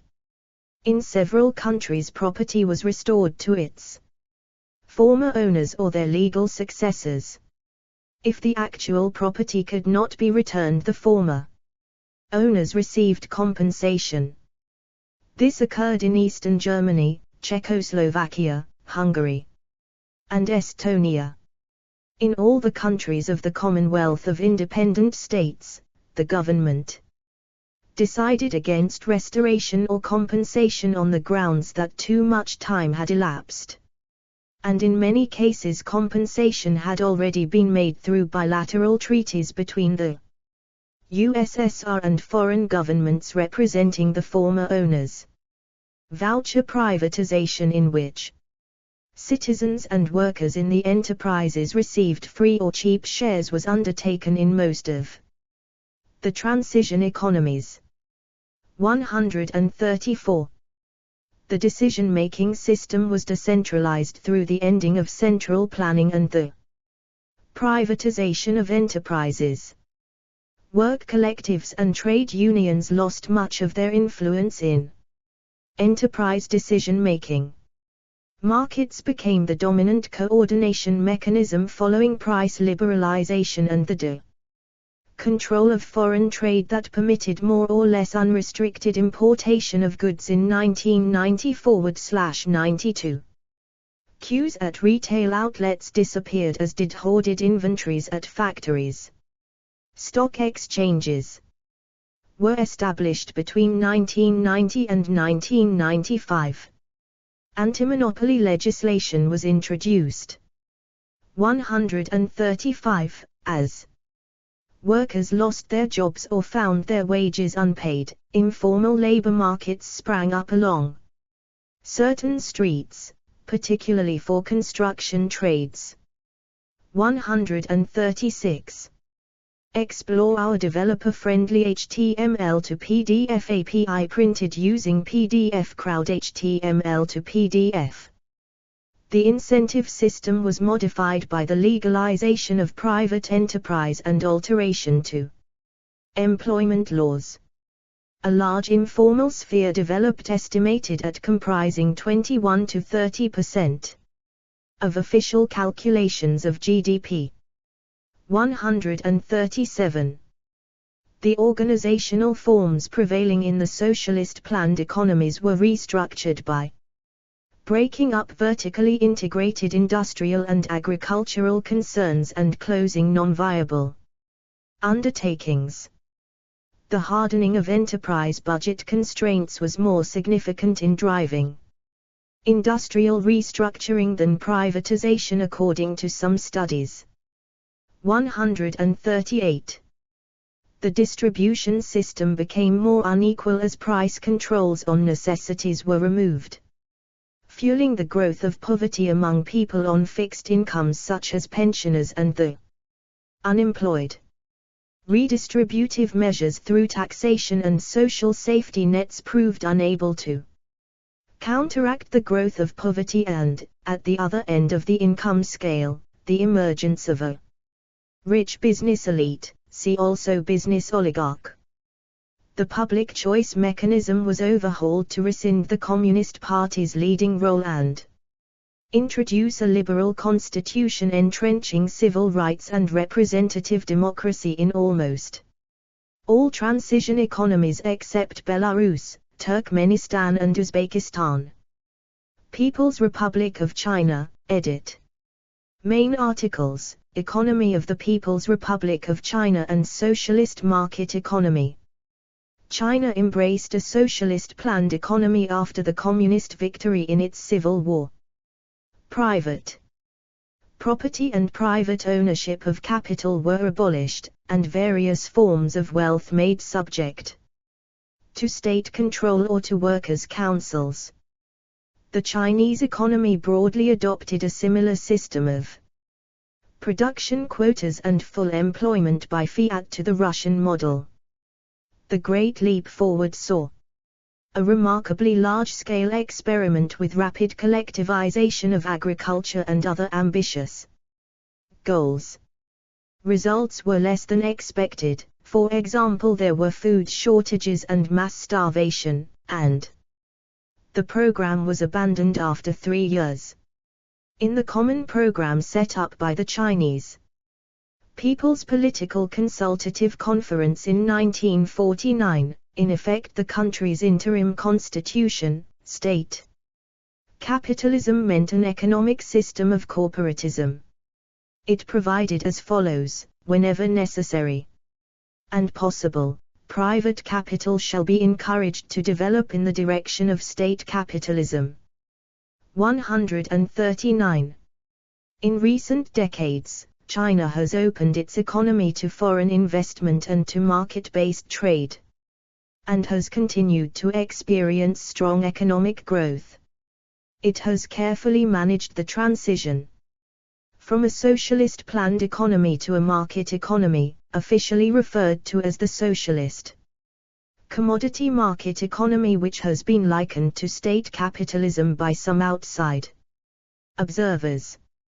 140. The current Chinese economic system is characterized by state ownership, combined with a strong private sector, that privately owned enterprises that generate about 33%, 141. People's Daily Online 2005, to over 50% of GDP in 2005, 142, with a Business Week article estimating 70%, 143, of GDP, a figure that might be even greater considering the Chengbao system. Some Western observers note that the private sector is likely underestimated by state officials in calculation of GDP due to its propensity to ignore small private enterprises that are not. Explore our developer-friendly HTML to PDF API printed using PDF Crowd HTML to PDF. Registered. 144. Most of the state and private sectors of economy are governed by free market practices, including a stock exchange for trading equity. The free market is the arbitrator for most economic activity, which is left to the management of both state and private firms. A significant amount of privately owned firms exist, especially in the consumer service sector. 145. The state sector is concentrated in the commanding heights of the economy, with a growing private sector engaged primarily in commodity production and light industry. Centralized directive planning, based on mandatory output requirements and production quotas, has been superseded by the free market mechanism for most of the economy, and directive planning is utilized in some large state industries. 145. A major difference from the old planned economy is the privatization of state institutions. 150. State-owned enterprises remain and report directly to the central government, most having a number of subsidiaries. 146. By 2008, these state-owned corporations had become increasingly dynamic, largely contributing to the increase in revenue for the state. 147. 148. The state sector led the economic recovery process and increased economic growth in 2009 after the financial crises. 149. Proponents of this model distinguish themselves from market socialists who believe that economic planning is unattainable, undesirable, or ineffective at distributing goods, viewing the market as the solution rather than a temporary phase in development of a socialist planned economy. This type of economic system is defended from a Marxist-Leninist perspective, which states that a socialist planned economy can only be possible after first establishing the necessary comprehensive commodity market economy, letting it fully develop until it exhausts its historical stage and gradually transforms itself into a planned economy. 150. Cuba, edit. The Republic of Cuba under the leadership of Raúl Castro began from 2006 to encourage cooperatives, worker ownership and self-employment in a move to reduce the central role of state enterprise and state management within the economy, with the goal of building a deeper or more cooperative form of socialism. 151.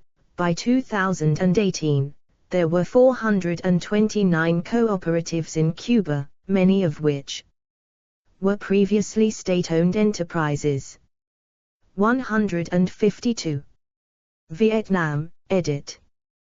The Socialist Republic of Vietnam has pursued similar economic reforms to China, though less extensively, resulting in a socialist-oriented market economy, a mixed economy in which the state plays a dominant role intended to be a transitional phase in establishment of a socialist economy. 153. Social Democratic Mixed Economies, edit. Main article, Social Democracy. Explore our developer-friendly HTML to PDF API printed using PDF Crowd HTML to PDF. Many of the industrialized, open countries of Western Europe experimented with one form of social democratic mixed economies or another during the 20th century. These include Britain, mixed economy and welfare state, from 1945 to 1979, France, state capitalism and indicative planning. From 1945 to 1982 under dirigism, Sweden, social democratic welfare state, and Norway, state social democratic mixed economy, to the present. They are regarded as social democratic and reformist socialist experiments because they universally retained a wage-based economy and private ownership and control of the decisive means of production. 154, 155, 156, 157. Nevertheless, these Western European countries tried to restructure their economies away from a purely private capitalist model.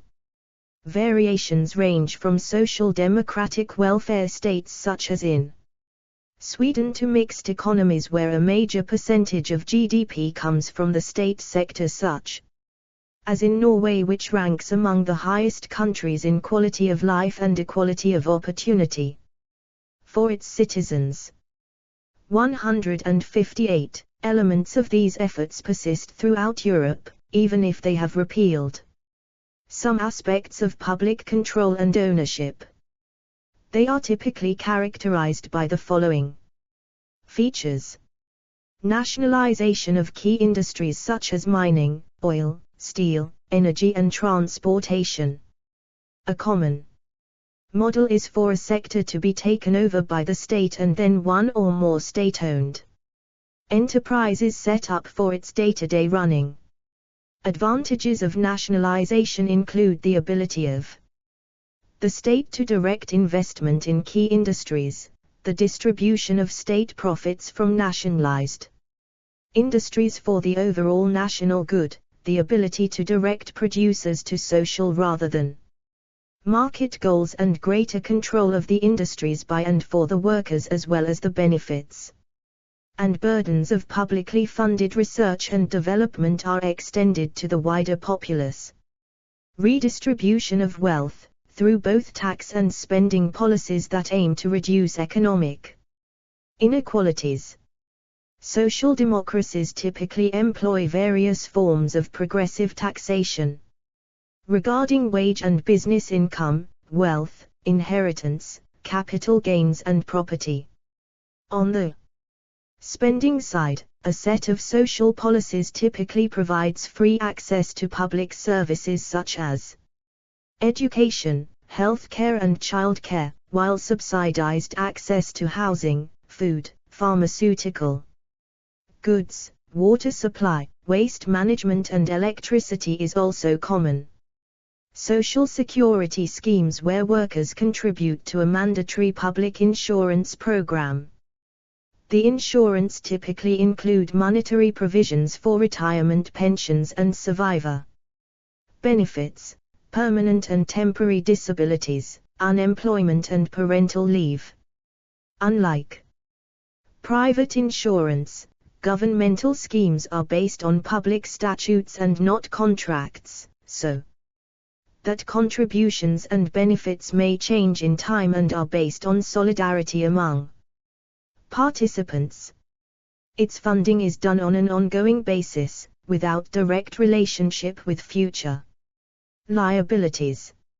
Minimum wages, employment protection and trade union recognition rights for the benefit of workers. The objectives of these policies are to guarantee living wages and help produce full employment. There are a number of different models of trade union protection which evolved. But they all guarantee the right of workers to form unions, negotiate benefits and participate in. Explore our developer-friendly HTML to PDF API printed using PDF Crowd HTML to PDF. Strikes. Germany appointed union representatives at high levels in all corporations and had much less industrial strife than the United Kingdom, whose laws encouraged strikes rather than negotiation. National planning for industrial development. Demand management in a Keynesian fashion to help ensure economic growth and employment. State capitalism, edit. Main article, State capitalism. Various social democratic mixed economies are state capitalist, consisting of large commercial state enterprises that operate according to the laws of capitalism and pursue profits, that have evolved in countries which have been influenced by various elected socialist political parties and their economic reforms. While these policies and reforms did not change the fundamental aspect of capitalism, and non-socialist elements within these countries supported or often implemented many of these reforms themselves, the result has been a set of economic institutions that were at least partly influenced by socialist ideology. India, edit. Main article, Economy of India. After gaining independence from Britain, India adopted a broadly socialist-inspired approach to economic growth. Like other countries with a democratic transition to a mixed economy, it did not abolish private property in capital.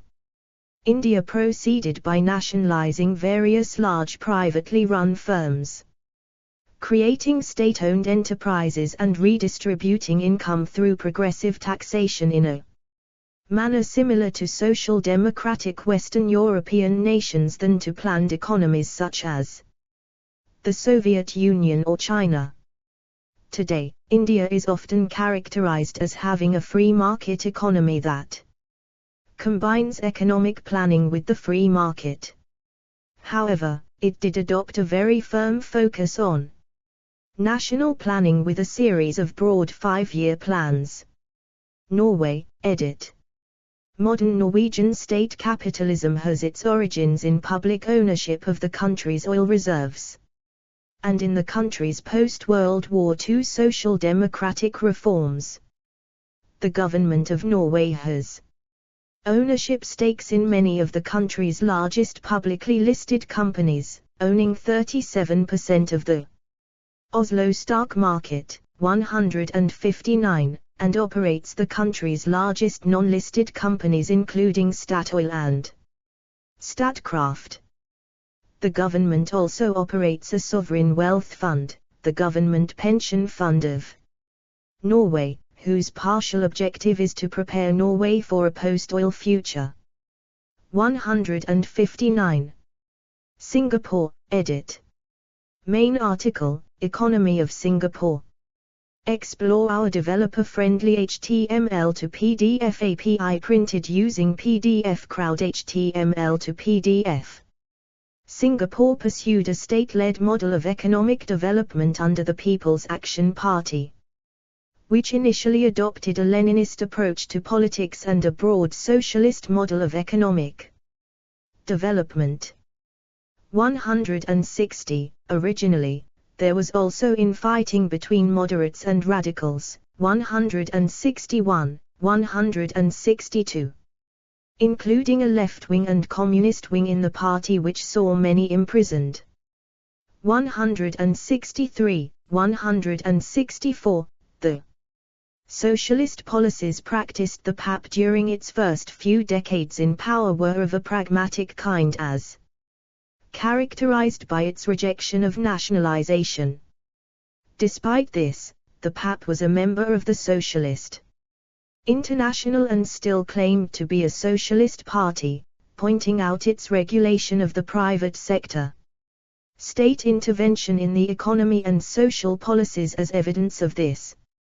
165. The Prime Minister.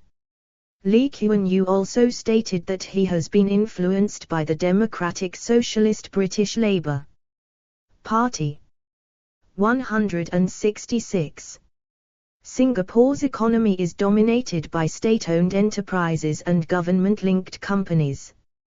Through Temasek Holdings, which generate 60% of Singapore's GDP. 167. Temasek Holdings operates like any other company in a market economy.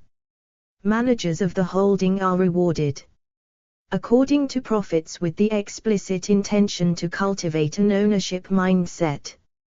168. The state also provides substantial public housing, free education and health and recreational services, as well as comprehensive public transportation. 169. Today, Singapore is often characterized as having a state capitalist economy that combines economic planning with the free market. 170. While government-linked companies generate a majority of Singapore's GDP, moderate state planning in the economy has been reduced in recent decades. Nonetheless, while being the most right-wing of the Singaporean parties, the PAP has been described as centre-left and adopted a left tack in certain areas in order to remain electorally dominant. 171. Taiwan, edit. Taiwan's economy has been classified as a state capitalist system influenced by its Leninist model of political control, with some Taiwanese economists referring to Taiwan's economy model as party state capitalism, a legacy which still lingers in the decision-making process. Taiwan's economy includes a number of state-owned enterprises, but the Taiwanese state's role in the economy shifted from that of an entrepreneur to a minority investor in companies alongside the democratization agenda of the late 1980s. 172. Paris Commune, edit. Main article, Paris Commune. The Paris Commune was considered to be a prototype mode of economic and political organization for a future socialist society by Karl Marx. Private property in the means of production was abolished so that individuals and cooperative associations of producers owned productive property, and introduced democratic measures where elected officials received no more in compensation than the average worker and could be recalled at any time. 173. Anarchists also participated actively in the establishment of the Paris Commune. George Woodcock manifests that a notable explore our developer-friendly HTML to PDF API printed using PDF Crowd HTML to PDF contribution to the activities of the Commune and particularly to the organization of public services was made by members of various anarchist factions, including the Mutualists Corbett, Longuet, and Vermerel, the Libertarian collectivists Volon, Malone, and Lefrain-Gayce, and the Bakuninists Elie and Elise Reclus and Louise Michel. 174. Social ownership and peer-to-peer production, edit. Various forms of socialist organization based on cooperative decision-making, workplace democracy and in some cases, production directly for use, have existed within the broader context of the capitalist mode of production since the Paris Commune. New forms of socialist institutional arrangements began to take form at the end of the 20th century with the advancement and proliferation of the Internet and other tools that allow for collaborative decision-making.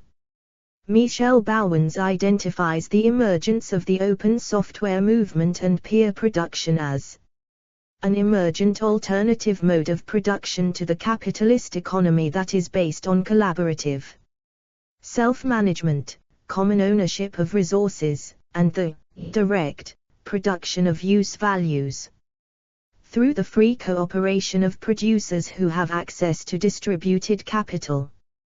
175. Commons. Based peer production generally involves production with no aim to profit directly, but freely contribute to a project relying upon an open common pool of resources. Production is carried out directly for use. X.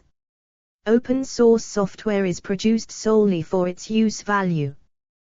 Wikipedia, being based on collaboration and cooperation and freely associated individuals, has been cited as a template for how socialism might operate. 176. This is understood by some as a modern example of what the Paris Commune, a template for possible future organization, was to Marx in his time. Others, like Stefan Meretz, 177, believe that commons-based peer production transcends socialism. No, only capitalism. Socialist Federal Republic of Yugoslavia, edit. Main article, Economy of the Socialist Federal Republic of Yugoslavia. The Socialist Federal Republic of Yugoslavia pursued a socialist economy based on autogestion or worker self-management. Rather than implementing a centrally planned economy, Yugoslavia developed a market socialist system where enterprises and firms were socially owned rather than publicly owned by the state. In these organizations, the management was elected directly by the workers in each firm, and were later organized according to Edvar Kardelj's theory of associated labor. Self-managed enterprises, edit. See also, cooperative. The Mondragon Corporation, a federation of cooperatives in the Basque region of Spain, organizes itself as an employee-owned, employee-managed enterprise. Similar styles of decentralized. Explore our developer-friendly HTML to PDF API printed using PDF Crowd HTML to PDF. Management which embrace cooperation and collaboration in place of traditional hierarchical management structures have been adopted by various private corporations such as Cisco Systems. 178. Unlike Mondragon, Cisco remains firmly under private ownership. More fundamentally, employee-owned, self-managed enterprises still operate within the broader context of capitalism and are subject to the accumulation of capital and profit-loss mechanism. Anarchist Spain, edit. Main article, Spanish Revolution of 1936. See also, anarcho-syndicalism. In Spain, the National Anarcho-Syndicalist Trade Union Confederación Nacional del Trabajo initially refused to join a Popular Front electoral alliance, and abstention by CNT supporters led to a right-wing election victory. In 1936, the CNT changed its policy and anarchist votes helped bring the Popular Front back to power. Months later, the former ruling class responded with an attempted coup, causing the Spanish Civil War, 1936–1939. 179. In response to the army rebellion, an anarchist-inspired movement of peasants and workers, supported by armed militias, took control of Barcelona and of large areas of rural Spain where they collectivized the land. 180, 181. Even before the fascist victory in 1939, the anarchists were losing ground in a bitter struggle with the Stalinists, who controlled the distribution of military aid to the Republican cause from the Soviet Union. The events known as the Spanish Revolution was a workers' social revolution that began during the outbreak of the Spanish Civil War in 1936 and resulted in the widespread implementation of anarchist and more broadly libertarian socialist organizational principles throughout various portions of the country for 2 to 3 years, primarily Catalonia, Aragon, Andalusia, and parts of the Levante. Much of Spain's economy was put under worker control and in anarchist strongholds. Such as Catalonia, the figure was as high as 75%, although it was lower in areas with heavy Communist Party of Spain influence, as the Soviet Allied Party actively resisted attempts at collectivization enactment. Factories were run through worker committees, agrarian areas became collectivized and run as libertarian communes. Anarchist historian Sam Dolgoff estimated that about 8 million people participated directly or at least indirectly in the Spanish Revolution, 182, which he claimed came closer to realizing the ideal of the free stateless society on a vast scale than any other revolution in history. 183. Criticism, edit. Main article, Criticism of Socialism. The neoclassical view is that there is a lack of incentive, not a lack of information in a planned economy. They argue that within a socialist planned economy there is a lack of incentive to act on. Explore our developer-friendly HTML to PDF API printed using PDF Crowd HTML to PDF information. Therefore, the crucial missing element is not so much information as the Austrian school argued, as it is the motivation to act on information. 184. See also, edit. Basic income. Complexity economics. Economic planning. Fair trade. Feminist economics. Gandhian economics. History of economic thought. Job guarantee. Labor economics. List of socialist economists. Post-capitalism. Socialist democracy. Scientific socialism. Welfare economics. Why socialism? An article written by Albert Einstein which presented a critique of modern capitalism and advocated for a planned economy. References, edit. 1 Lerner, a p. October 1938. Theory and Practice in Socialist Economics. The Review of Economic Studies. 6, 1. Oxford, Oxford University Press, 7175. Do. 10.2307/2967541. JSTOR 2967541. 2 Sinclair, Upton, 1918. Upton Sinclair's, a monthly magazine, for social justice, by peaceful means if possible. Socialism, you see, is a bird with 2 wings. The definition is social ownership and democratic control of the instruments and means of production. 3 Buskey, Donald F. 2000. Democratic Socialism, a Global Survey.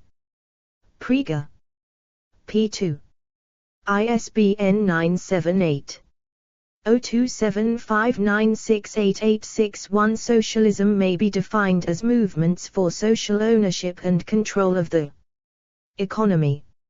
It is this idea that is the common element found in the many forms of socialism. 4 Rosser, J. Barclay Jr., Rosser, Mariana V. 2003. Comparative Economics in a Transforming World. Economy. MIT Press. p. 53. ISBN 978-02621823448. Socialism is an economic system characterized by state or collective ownership of the means of production, land, and capital. 5-Nov, Alec, 2008. Socialism. The New Palgrave Dictionary of Economics. pp. 118.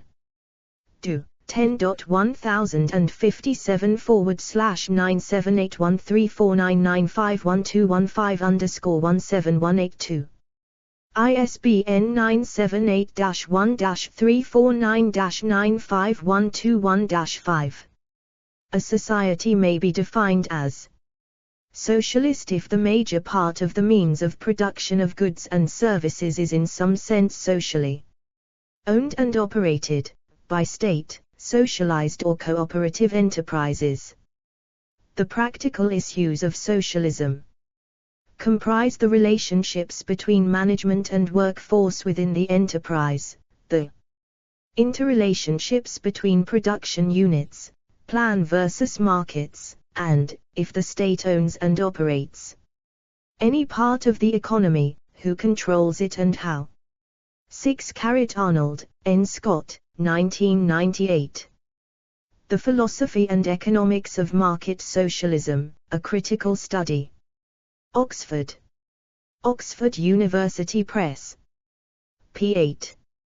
What else does a socialist economic system involve? Those who favor socialism generally speak of social ownership, social control, or socialization of the means of production as the distinctive positive feature of a socialist economic system.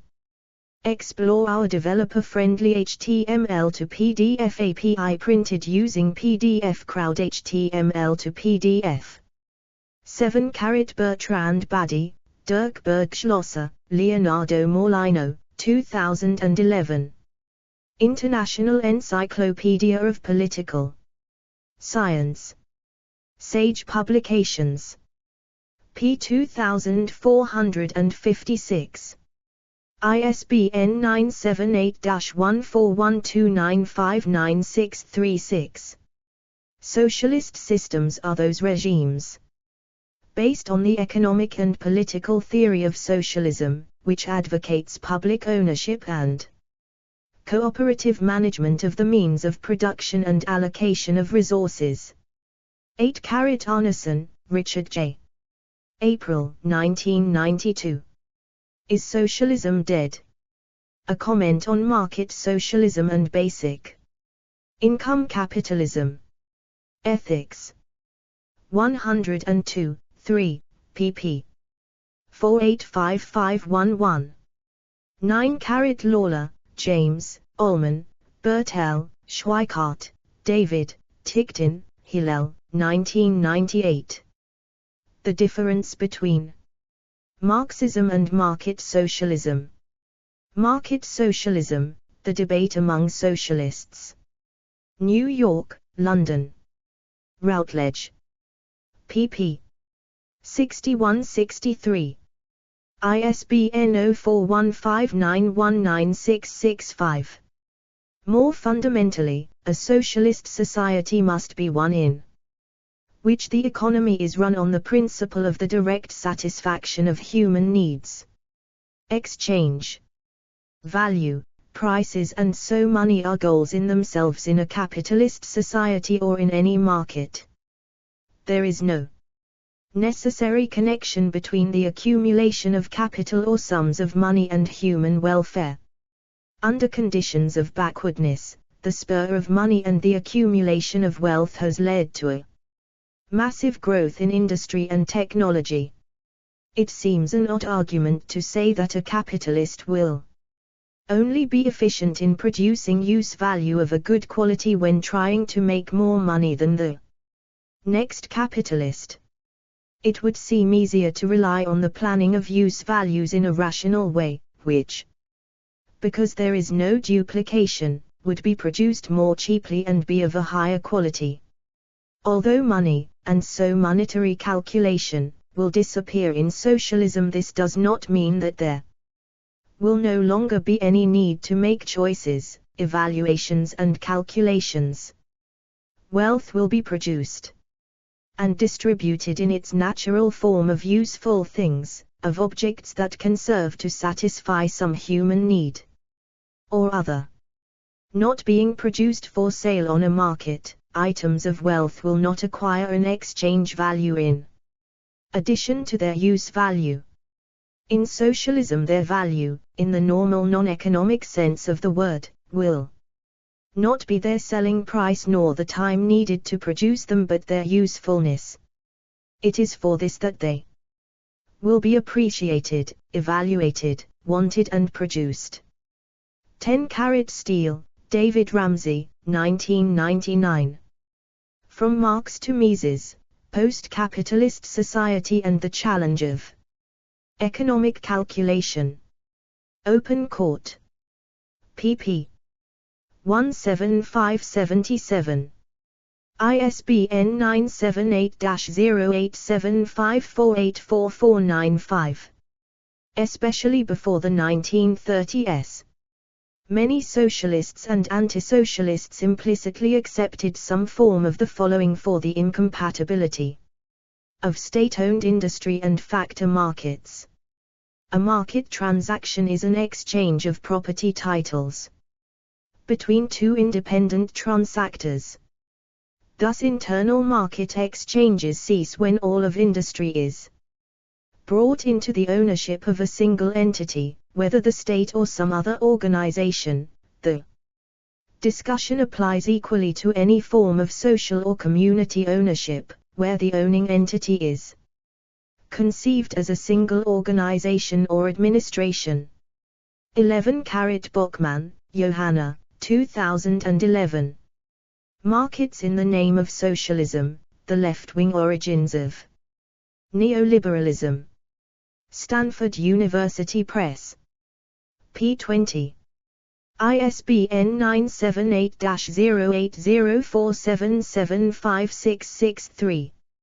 S. Socialism would function without capitalist economic categories, such as money, prices, interest, profits and rent, and thus would function according to laws other than those described by current economic science. While some socialists recognized the need for money and prices at least during the transition from capitalism to socialism, socialists more commonly believed that the socialist economy would soon administratively mobilize the economy in physical units without the use of prices or money. 12-Carat Lawler, James, Ullman, Bertel, Schweikart, David, Ticktin, Hillel, 1998. The difference between Marxism and market socialism. Market socialism, the debate among socialists. New York, London. Routledge. pp. 60-64. ISBN 0415919665. Explore our developer-friendly HTML to PDF API printed using PDF Crowd HTML to PDF. 13-Carat Socialist Party of Great Britain. Socialism and Calculation, PDF. World Socialist Movement. Archived from the original, PDF, on the 7th of June, 2011. Retrieved the 15th of February, 2010. 14-Carat Vebline, Throstein, February, 1907. The Socialist Economics of Karl Marx and His Followers. The Quarterly Journal of Economics. 21, 2. Oxford, Oxford University Press, 299322. Do. 10.2307/1883435. Just a 1883435. 15-Carat Roemer, John, 1994. A Brief History of the Idea of Market Socialism. A Future for Socialism. Cambridge, Massachusetts, Harvard University Press. ISBN 978-0674339460. Citebook. Journal = ignored, help. 16 Taylor, Fred M. 1929. The Guidance of Production in a Socialist State. The American Economic Review. 19, 118. JSTOR 1809581. 17 Enrico Baron, Il Ministro della Produzione nello Stato Collettivista, Giornale degli Economisti, 2, pp. 26793, trans. As the Ministry of Production in the Collectivist State, in F. Hayek, ed. 1935.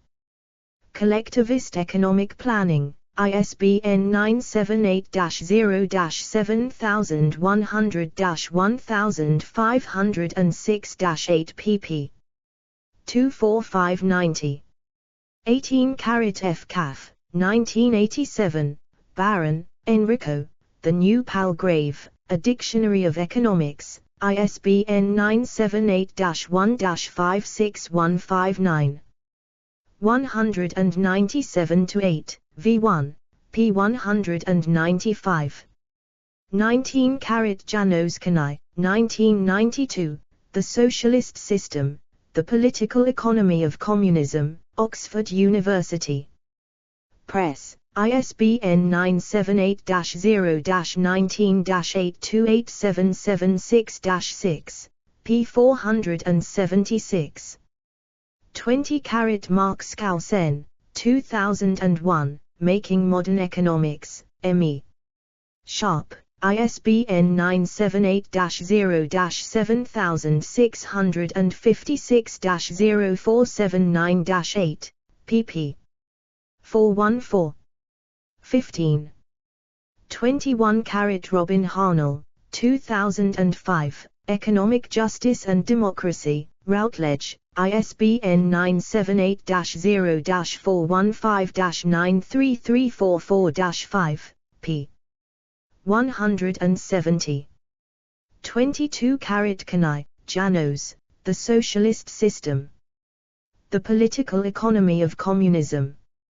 Princeton, University Press and Oxford, Oxford University Press 1992, Kanai, Janos, Economics of Shortage. Munich, Elsevier 1980. A concise summary of Kanai's analysis can be found in Verdier, Catherine. Anthropology of Socialist Societies. In International Encyclopedia of the Social and Behavioral Sciences, ed. Niels Smolser and Paul B. Baltz. Amsterdam, Pergamon Press 2002, available for download. 23 Brown, Susan Love, 1997.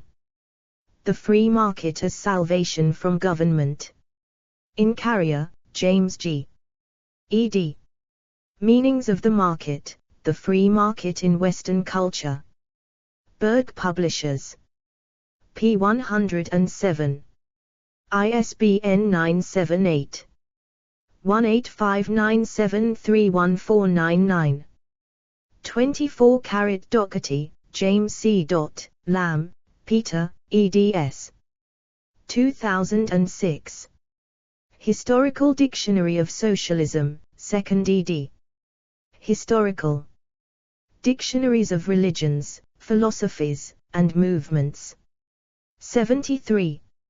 Lanham, Maryland, Scarecrow Press. pp. 13. ISBN 9780810855601. 25 Schweikart, David, Spring 1992. Economic Democracy, A Worthy Socialism That Would Really Work. Science and Society. 56, 1938. JSTOR 404032335. Archived from the original on 11 January 2007. 26 Rob Sewell, the 21st of December 2012. Origin of the Family, in Defense of Engels and Morgan. Marxist.com. 27 Wallerstein, Immanuel Historical Capitalism. 28 Chomsky, Noam Perspectives on Power. 29 Karl Polanyi Primitive, Archaic and Modern Economies. Explore our developer-friendly HTML to PDF API printed using PDF Crowd HTML to PDF. 30 Noel Thompson The Real Rights of Man, Political Economies for the Working Class 1775 1850, 1998. Pluto Press. 31 ABC Adam Smith. fsmither.com. Retrieved 15 August 2014. 32 McNally, David, 1980. Birth of the Socialist Idea. Socialism from Below. 33 Utopians and Socialists. Archived from the original on 16 April 2009. Retrieved 2 June 2010. 34 Karl Marx, The Needs of Capital versus the Needs of Human Beings. Archived from the original on 18 February 2009. Retrieved 4 February 2016. 35 AB Karl Marx. Economic Manuscripts, Capital Volume I Chapter 1. Marxists.org. Retrieved 15 August 2014. 36 Capitalism and Ecology, The Nature of the Contradiction. monthlyview.org. September 2002. Retrieved 15 August 2014. 37 Petras, James and Veltmayer, Henry Globalization Unmasked, Imperialism in the 21st Century. 38 Woodcock, George. Anarchism, A History of Libertarian Ideas and Movements. Broadview Press. p. 100. 39 Introduction. Mutualist.org. Retrieved 29 April 2010. 40 Miller, David. 1987. Mutualism.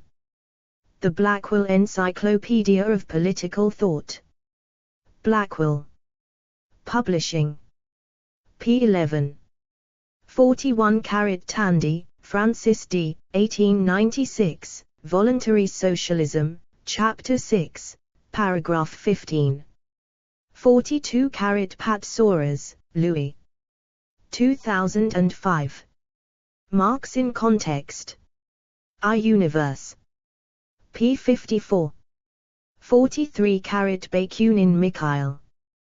Bakunin on Anarchism. Black Rose Books. 1980 p. 369. 44 Maine, Alan James, 1999. From Politics Past to Politics Future, An Integrated Analysis of Current and Emergent Paradigms. Alan James, Maine, published 1999. Greenwood Publishing Group. 316 pages. Greenwood Publishing. ISBN 0-275-96151-6. Retrieved 15 August 2014. 45 Anarchism for Know-it-alls. Philiquarian Publishing. 2008. ISBN 978-1-59986-218-7. Retrieved 20 September 2010. Permanent dead link. 46 Fabri, Luigi, 1922. Anarchism and Communism. Northeastern Anarchist. 4. Retrieved 15 August 2014. 47 Platform, Constructive Section. nestormcno.info. Retrieved 15 August 2014. 48 AB Communism is based on free consumption of all, while collectivism is more likely to be based on the distribution of goods according to the labor contributed. An Anarchist FAQ, archived 23 November 2010 at the Wayback Machine. 49 Nunzio Panicone, Italian Anarchism 1864-1892, pp. 11113, AK Press 2009. 50 James Guillaume, Michael Bakunin, a biographical sketch. 51 Gary Chartier and Charles W. Johnson, eds. Markets Not Capitalism, Individualist Anarchism Against Bosses, Inequality, Corporate Power, and Structural Poverty. Minor Compositions, 1st edition, 5 November 2011. Explore our developer-friendly HTML to PDF API printed using PDF Crowd HTML to PDF. 52 Gary Chartier has joined Kevin Carson, Charles Johnson, and others, echoing the language of Benjamin Tucker and Thomas Hodgkin, in maintaining that, because of its heritage and its emancipatory goals and potential, radical market anarchism should be seen, by its proponents and by others, as part of the socialist tradition, and that market anarchists can and should call themselves socialists. See Gary Chartier, advocates of freed markets should oppose capitalism. Free market. Anti-capitalism. Session, Annual Conference, Association of Private Enterprise Education, Caesars Palace, Las Vegas, NV, 13 April, 2010, Gary Chartier, advocates of freed markets should embrace anti-capitalism, Gary Chartier, Socialist Ends, Market Means, 5 essays. C.P. Tucker. Socialism. 53 But there has always been a market-oriented strand of libertarian socialism that emphasizes voluntary cooperation between producers and markets, properly understood, have always been about cooperation. As a commenter at Reason Magazine's Hit and Run blog, remarking on Jesse Walker's link to the Kelly article, put it, every trade is a cooperative act. In fact, it's a fairly common observation among market anarchists that genuinely free markets have the most legitimate claim to the label socialism. Socialism. A perfectly good word rehabilitated by Kevin Carson at website of Center for a Stateless Society. 54 Wallerstein, Emmanuel, The Capitalist World Economy, 1979, Cambridge University Press. 55 What is Socialism? World Socialist Movement. worldsocialism.org, 13 August, 2006. Archived from the original on 21 August, 2006. Retrieved 15 August, 2014. 56 Karl Marx Critique of the Gotha Program. 1875 full text. Part 1, here, obviously, the same principle prevails as that which regulates the exchange of commodities, as far as this is exchange of equal values. Content and form are changed, because under the altered circumstances no one can give anything except his labor, and because, on the other hand, nothing can pass to the ownership of individuals, except individual means of consumption. But as far as the distribution of the latter among the individual producers is concerned, the same principle prevails as in the exchange of commodity. Equivalence: a given amount of labor in one form is exchanged for an equal amount of labor in another form. 57. The Political Economy of Socialism, by Horvat, Branko. 1982. p. 197. The Sunglass, Socialist model is based on the observation that there are two fundamentally different spheres of activity or decision-making. The first is concerned with value judgments, and consequently each individual counts as one in this sphere. In the second, technical decisions are made on the basis of technical competence and expertise. The decisions of the first sphere are policy directives, those of the second, technical directives. The former are based on political authority as exercised by all members of the organization, the latter, on professional authority specific to each member and growing out of the division of labor. Such an organization involves a clearly defined coordinating hierarchy but eliminates a power hierarchy. 58. What was the USSR? Part I, Trotsky and State Capitalism. Libcom.org, 9 April, 2005. Retrieved 15 August, 2014. 59. Einstein, Albert, May 1949. Why Socialism? Monthly Review. 60. A.B. Twiss, Thomas M. 8 May, 2014. Trotsky and the Problem of Soviet Bureaucracy. Brill. pp. 88113. ISBN 978-90-04-26953-8. Explore our developer-friendly HTML to PDF API printed using PDF Crowd HTML to PDF. 61. In Defense of Socialist Planning, by Mandel, Ernest. 1986. From New Left Review. Planning is not equivalent to perfect allocation of resources, nor scientific allocation, nor even more humane allocation. It simply means direct allocation, ex ante.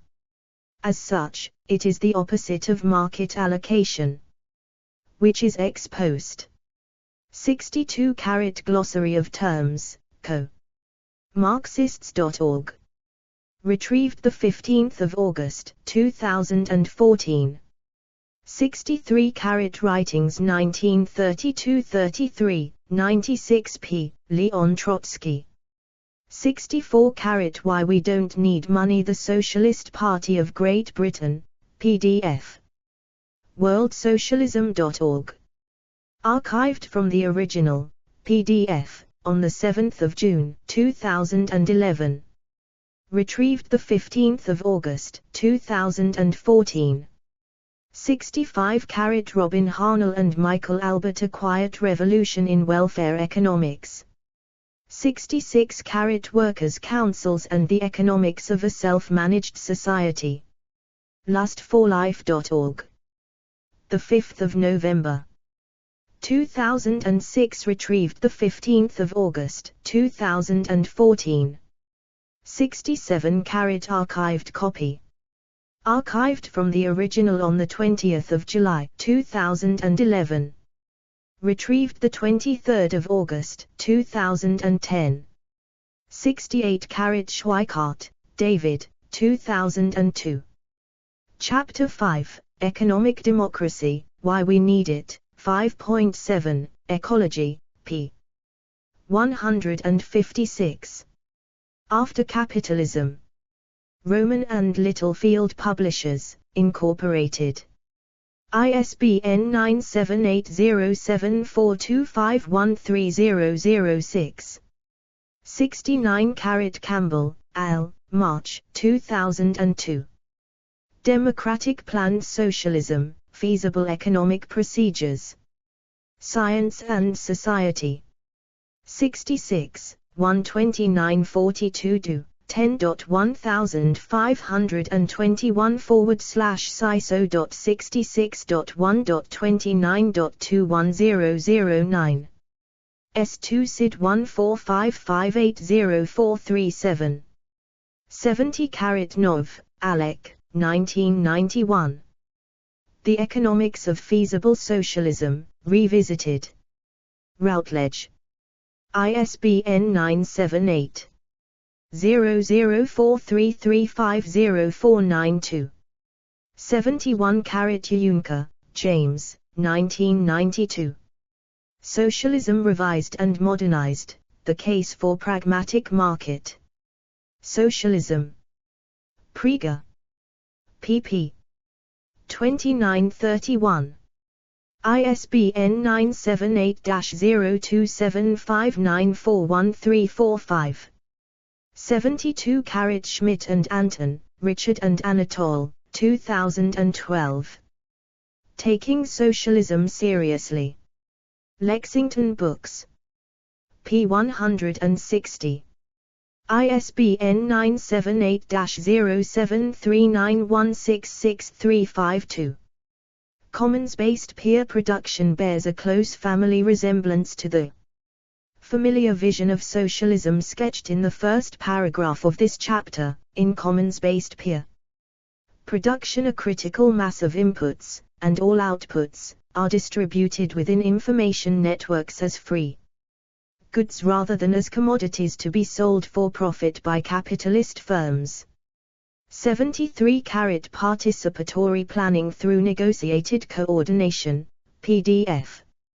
Retrieved 30 October 2011.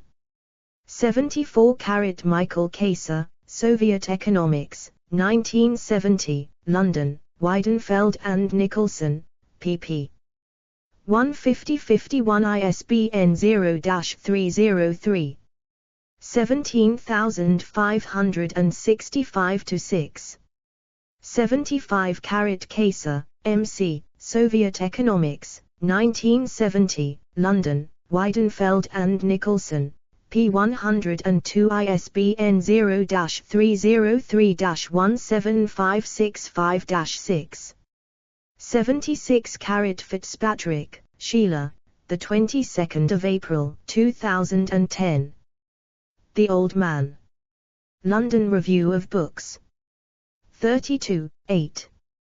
ISSN 0260 9592. 77 Kayser, Michael, 1989. Soviet Restructuring in Relation to the Chinese Reform. Ingomaka. Stanislaw, Ha, Yongchul, Kim, SEWN, eds. Economic Reforms in the Socialist World. Armonk. New York, M.E. Sharp pp. 97-99. ISBN 9780765618368. Retrieved the 11th of July 2021.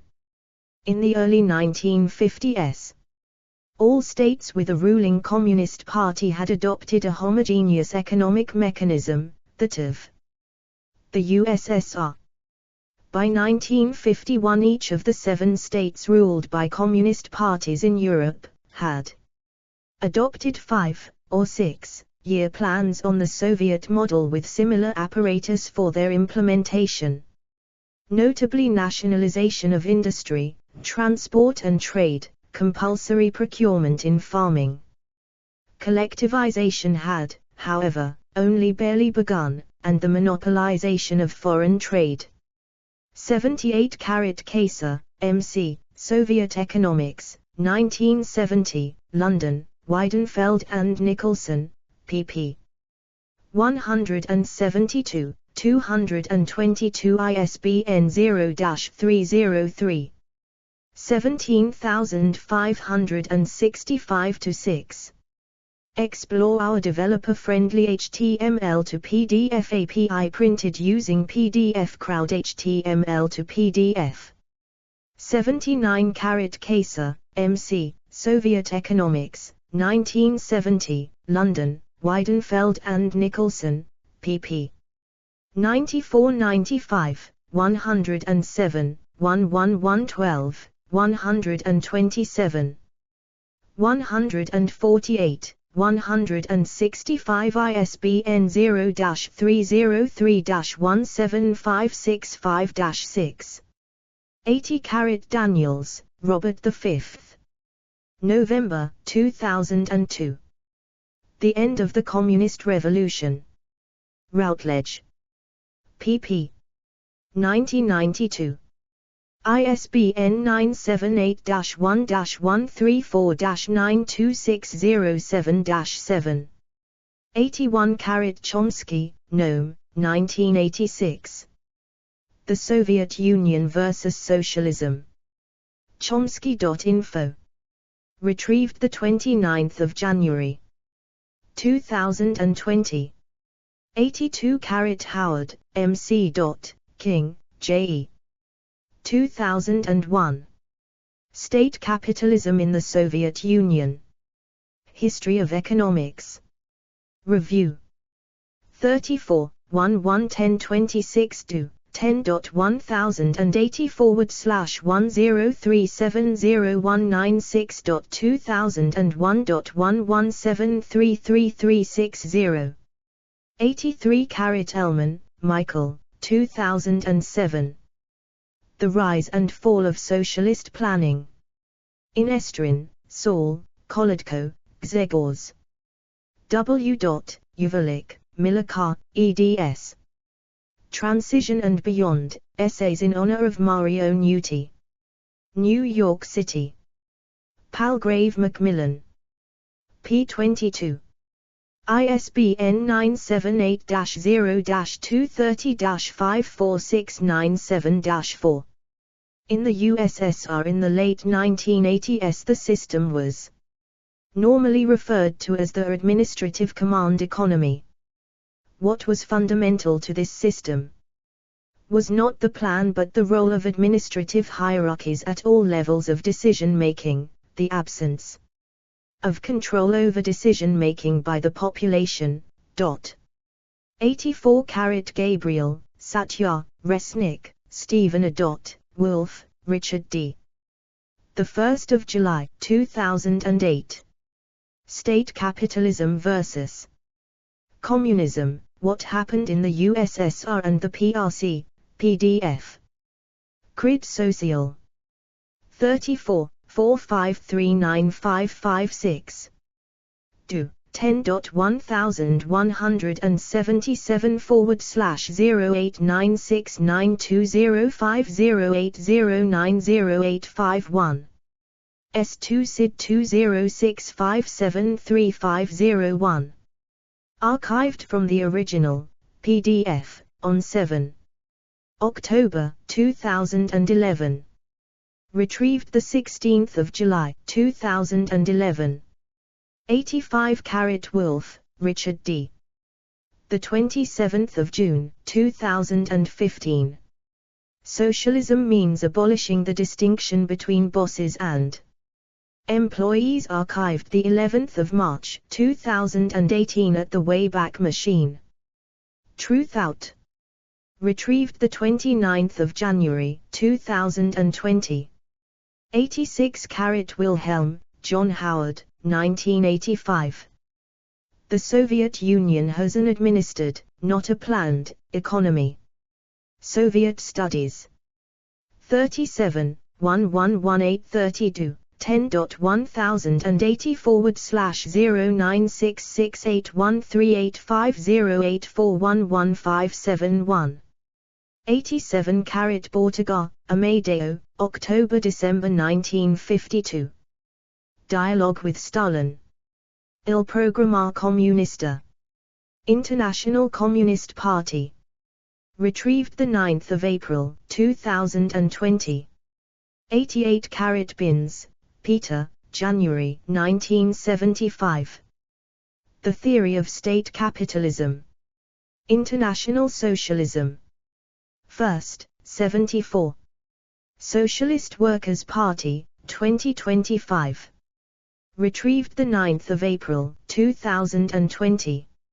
89 Bins, Peter, March, 1986. State Capitalism. Education for Socialists. Marxism and the Modern World, 1. Socialist Workers' Party. Retrieved 9 April, 2020. 90 Tatiana Volkova and Felix Volkov, What is Surplus Value, 1986, Moscow, Progress Publishers, p. 288. 91 Kayser, M.C., Soviet Economics, 1970, London, Weidenfeld and Nicholson, pp. 16770 ISBN 0-303. 17565-6. 92 Brown, A., Kayser M.C., and Smith G.S., editors, The Cambridge Encyclopedia of Russia and the Former Soviet Union, 1994, Cambridge University Press, p. 429 ISBN 0-521-35593-1. 93 John Eaton, Political Economy, A Marxist Textbook, 1949, London, Lawrence and Wishart, pp. 182. 83. 94 Robert Service, Comrades Communism, A World History, 2007, London, Pan Macmillan, pp. 156. 57 ISBN 978-0-330-43968-8. 95 Brown, A., Kayser, M.C., and Smith, G.S., editors, The Cambridge Encyclopedia of Russia and the Former Soviet Union, 1994, Cambridge University Press, p. 428 ISBN 0-521-35593-1. 96 Webb, Sydney, Webb, Beatrice, 1935. Soviet Communism, A New Civilization. London, Longmans. 97 Sloan, Pat, 1937. Soviet Democracy. London, Left Book Club, Victor Gollancz Limited. Explore our developer-friendly HTML to PDF API printed using PDF Crowd HTML to PDF. 98 Costello, Mick, 1977. Workers' Participation in the Soviet Union. Novosti Press Agency Publishing House. 99 Farber, Samuel, 1992. Before Stalinism, The Rise and Fall of Soviet Democracy. Studies in Soviet Thought. 44, 322930. 100 Getzler, Israel, 2002, 1982. Kronstadt 1917-1921, The Fate of a Soviet Democracy. Cambridge. Cambridge University Press. ISBN 978-0521894425. 101 Tony Cliff, State Capitalism in Russia, 1955/1974. Marxists.org, 9 November, 2002. Retrieved 15 August, 2014. 102 Niepaz, Barak, 1978. The Social and Political Thought of Leon Trotsky. Clarendon Press. pp. 274280. ISBN 978-0-19-827234-2. 103 VN Embassy Constitution of 1992 archived 9 July 2011 at the Wayback Machine. Full text. From the preamble, on 2 July 1976, the National Assembly of Reunified Vietnam decided to change the country's name to the Socialist Republic of Vietnam. The country entered a period of transition to socialism, strove for national construction, and unyieldingly defended its frontiers while fulfilling its internationalist duty.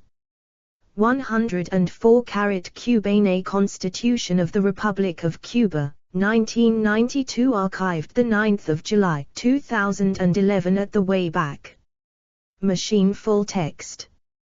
From Article 5, the Communist Party of Cuba, a follower of Marty's ideas and of Marxism-Leninism, and the organized vanguard of the Cuban nation, is the highest leading force of society and of the state, which organizes and guides the common effort toward the goals of the construction of socialism and the progress toward a communist society. 105 V. Kashin and N. Cherkasov, What is the Transition Period? 1987, Moscow, Progress Publishers, pp. 140-41. 106 V. Kashin and N. Cherkasov, What is the Transition Period? 1987, Moscow, Progress Publishers, pp. 142-44. 107 Sergei Ilying and Alexander Motylev, What is Political Economy? 1986, Moscow, Progress Publishers, p. 325. 108 John Eaton, Political Economy, a Marxist Textbook, 1949, London, Lawrence and Wishart, pp. 179. 82. 109 Stalin, J.V., Economic Problems of Socialism in the USSR, 1952, in Selected Works Volume 1, 2012. Kolkata, Prometheus, pp. 317-25. 110 V. Kashin and N. Cherkasov, What is the Transition Period? 1987, Moscow, Progress Publishers, p. 144, Sergei Ilying and Alexander Motylev, What is Political Economy? 1986, Moscow, Progress Publishers, pp. 323-26, 330. 111 Marie Lavigne, International Political Economy and Socialism, 1991, Cambridge University Press, pp. 54-55 ISBN 0-521-33427-6. 112 Sergei Ilying and Alexander Motylev, What is Political Economy? 1986, Moscow, Progress Publishers, pp. 322-24.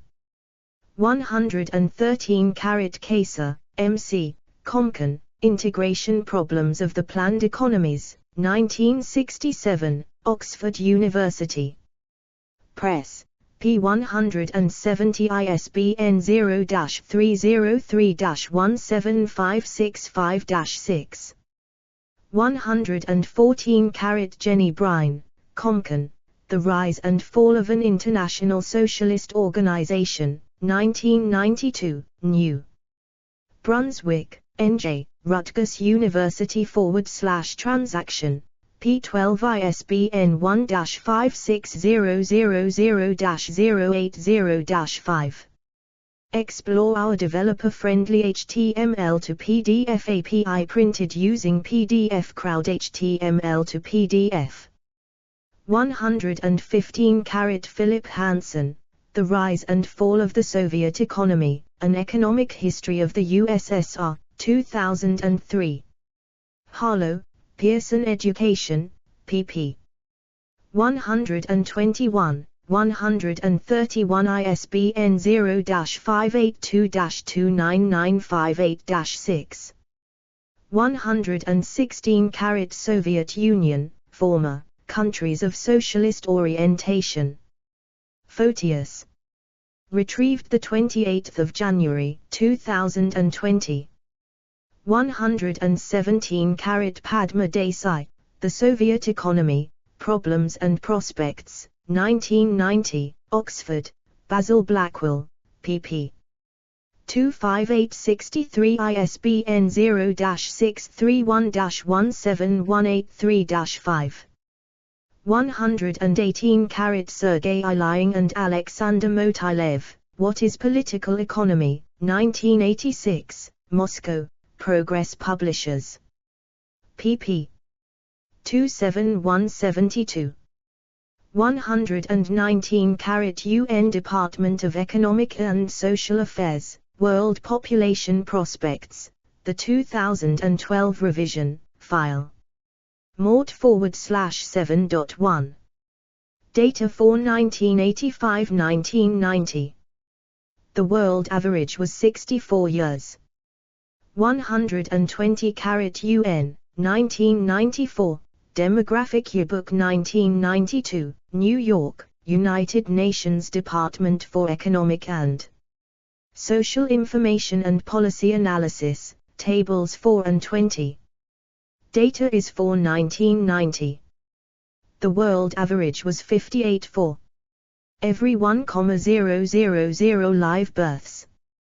121 UNDP, Human Development Report 1997, Tables 27 and 47, figures are for 1992-94.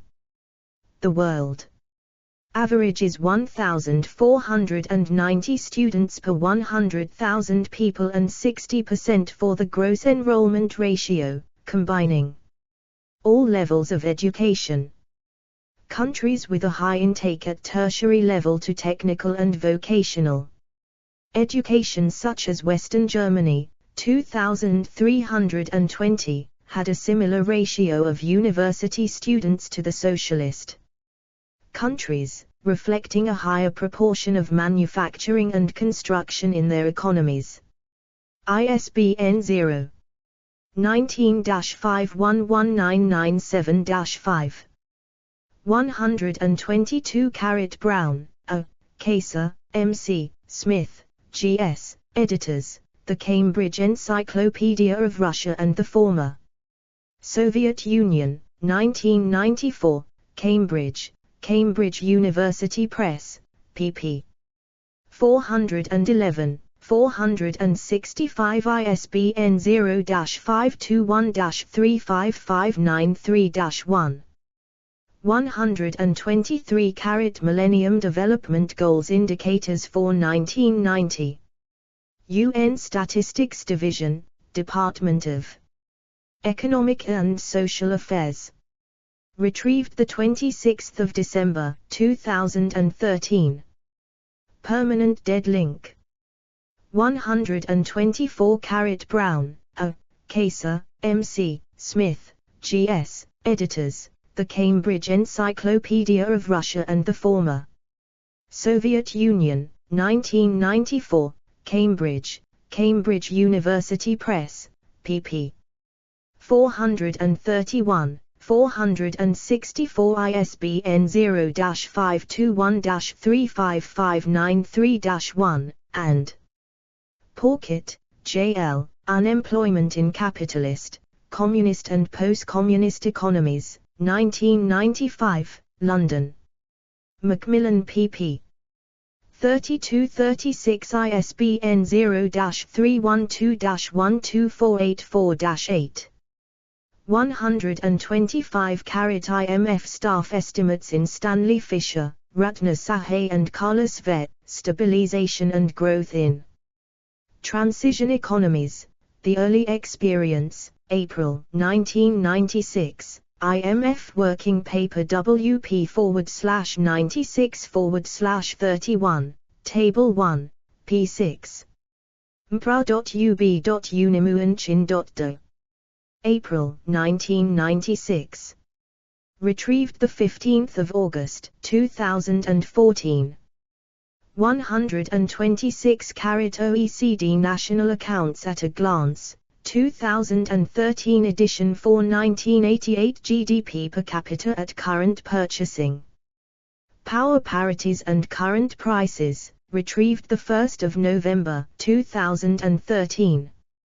127 Archie Brown and Michael Kaiser, Soviet Policy for the 1980s, 1982, Bloomington, in Indiana. University Press, pp. 188, 194, 200, 208 ISBN 0-253-35412-9, Simon Clark, Editor, Structural Adjustment Without Mass Unemployment. Lessons from Russia, 1998, Cheltenham, Edward Elgar, pp. 2328 ISBN 1-85898-713-X, Marie Lavigne, The Economies of Transition, From Socialist Economy to Market Economy, 1995, London, Macmillan, pp. 52-54, 60-61, 75-76, 248 ISBN 0-333-52731-3. Padma Desai, The Soviet Economy, Problems and Prospects, 1990, Oxford, Basil Blackwell, pp. 10-11. ISBN 0-631-17183-5.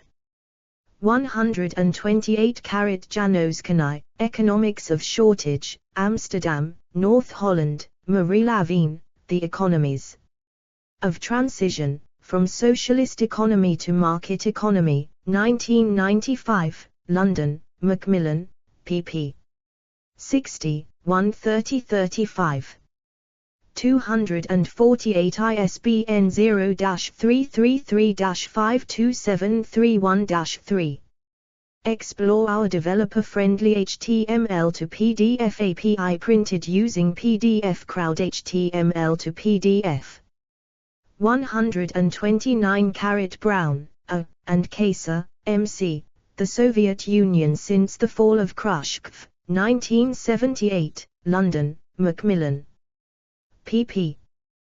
21214 ISBN 0-333-23337-9, Brown, A., and Kaiser, M.C., Soviet Policy for the 1980s, 1982. Bloomington, in Indiana University Press, p. 193 ISBN 0-253-35412-9, Marie Lavigne, The Economies of Transition, From Socialist Economy to Market Economy, 1995, London, Macmillan, pp. 61, 130-35. ISBN 0-333-52731-3. 130 Marie Lavigne, The Economies of Transition, From Socialist Economy to Market Economy, 1995. London, Macmillan, pp. 76 and 248 ISBN 0-333-52731-3. 131 Marie Lavigne, The Economies of Transition, From Socialist Economy to Market Economy, 1995. London, Macmillan, pp. 52-54, 75-76 ISBN 0-333-52731-3. 132 Boris Putrin, Political Terms, A Short Guide, 1982, Moscow, Novosti, p. 63, Samuel E. Feiner. Comparative Government, 1974, Harmonsworth, Penguin, pp. 66-71 ISBN 0-140-21170-5. 133 Paul R. Gregory and Robert C. Stewart, The Global Economy and Its Economic Systems, 2013. Independence, KY, Cengage Learning ISBN 1-285-05535-7. 134 Michael Kaser on Privatization in the CIS in Alan Smith, Editor, Challenges for Russian Economic Reform, 1995, London, Royal Institute for International Affairs and Washington, D.C., The Brookings Institution, pp. 11827. 135 Michael Kaser on Privatization in the CIS in Alan Smith, Editor, Challenges for Russian Economic Reform, 1995, London, Royal Institute for International Affairs and Washington, D.C., The Brookings Institution, p. 126, Marie Lavigne, The Economies of Transition, From Socialist Economy to Market Economy, 1995, London, Macmillan, pp. 12227 ISBN 0-333-52731-3. 136 Simon Clark, Editor, Structural Adjustment Without Mass Unemployment. Lessons from Russia. 1998, Cheltenham, Edward Elgar, pp. 53, 97-98 ISBN 1-85898-713-X. 137 Schneider, Friedrich Schneider, Ernst, Dominic, 2002. Hiding in the Shadows, The Growth of the Underground Economy. International Monetary Fund. Retrieved 28 January, 2020. 138 Selvin Amal, The Institutional Framework of Privatization and Competition in Economies in Transition. In Paul Hare, Judy Batt and Saul Estrin, Editors, Reconstituting the Market, The Political Economy of Microeconomic Transformation, 1999, Amsterdam, Harwood, p. 391 ISBN 90-5702-329-6. 139 Modern History Sourcebook, The Common Program of the Chinese People's Political Consultative Conference, 1949. Fordham University. Retrieved 19 January, 2019.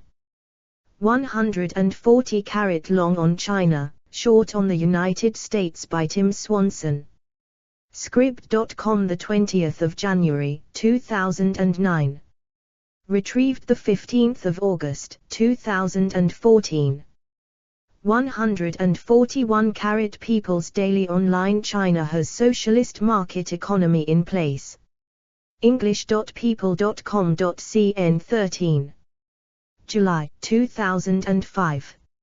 Retrieved 15 August, 2014. 142 China and the OECD, PDF. Archived from the original, PDF, on 10 October, 2008. Retrieved 14 July, 2009. 143 Online Extra, China is a private sector economy. Bloomberg.com. Business Week. 21 August. 2005. Retrieved 15 August, 2014. 144 Fewsmith, Joseph, 2001. China since Tiananmen, The Politics of Transition. Joseph Fewsmith. Google Books. Cambridge University Press. ISBN 978-0521001052. Retrieved 15 August, 2014. 145 AB. The Role of Planning in China's Market Economy. Archived 7 June 2011 at the Wayback Machine. Retrieved 7 June 2011. 146 Reassessing China's State-Owned Enterprises. Forbes. 8 July 2008. Explore our developer-friendly HTML to PDF API printed using PDF Crowd HTML to PDF. 147 InfoViewer, China's Champions, Why State Ownership is No Longer Proving a Dead Hand. Archived. From the original on the 11th of July 2011. Retrieved 2nd June 2010. 148 archived copy, PDF. Archived from the original, PDF, on the 20th of July 2011.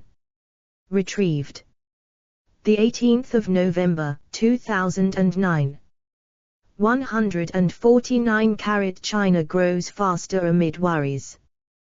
BBC News. 16th of July 2009. Retrieved 23rd of May 2010.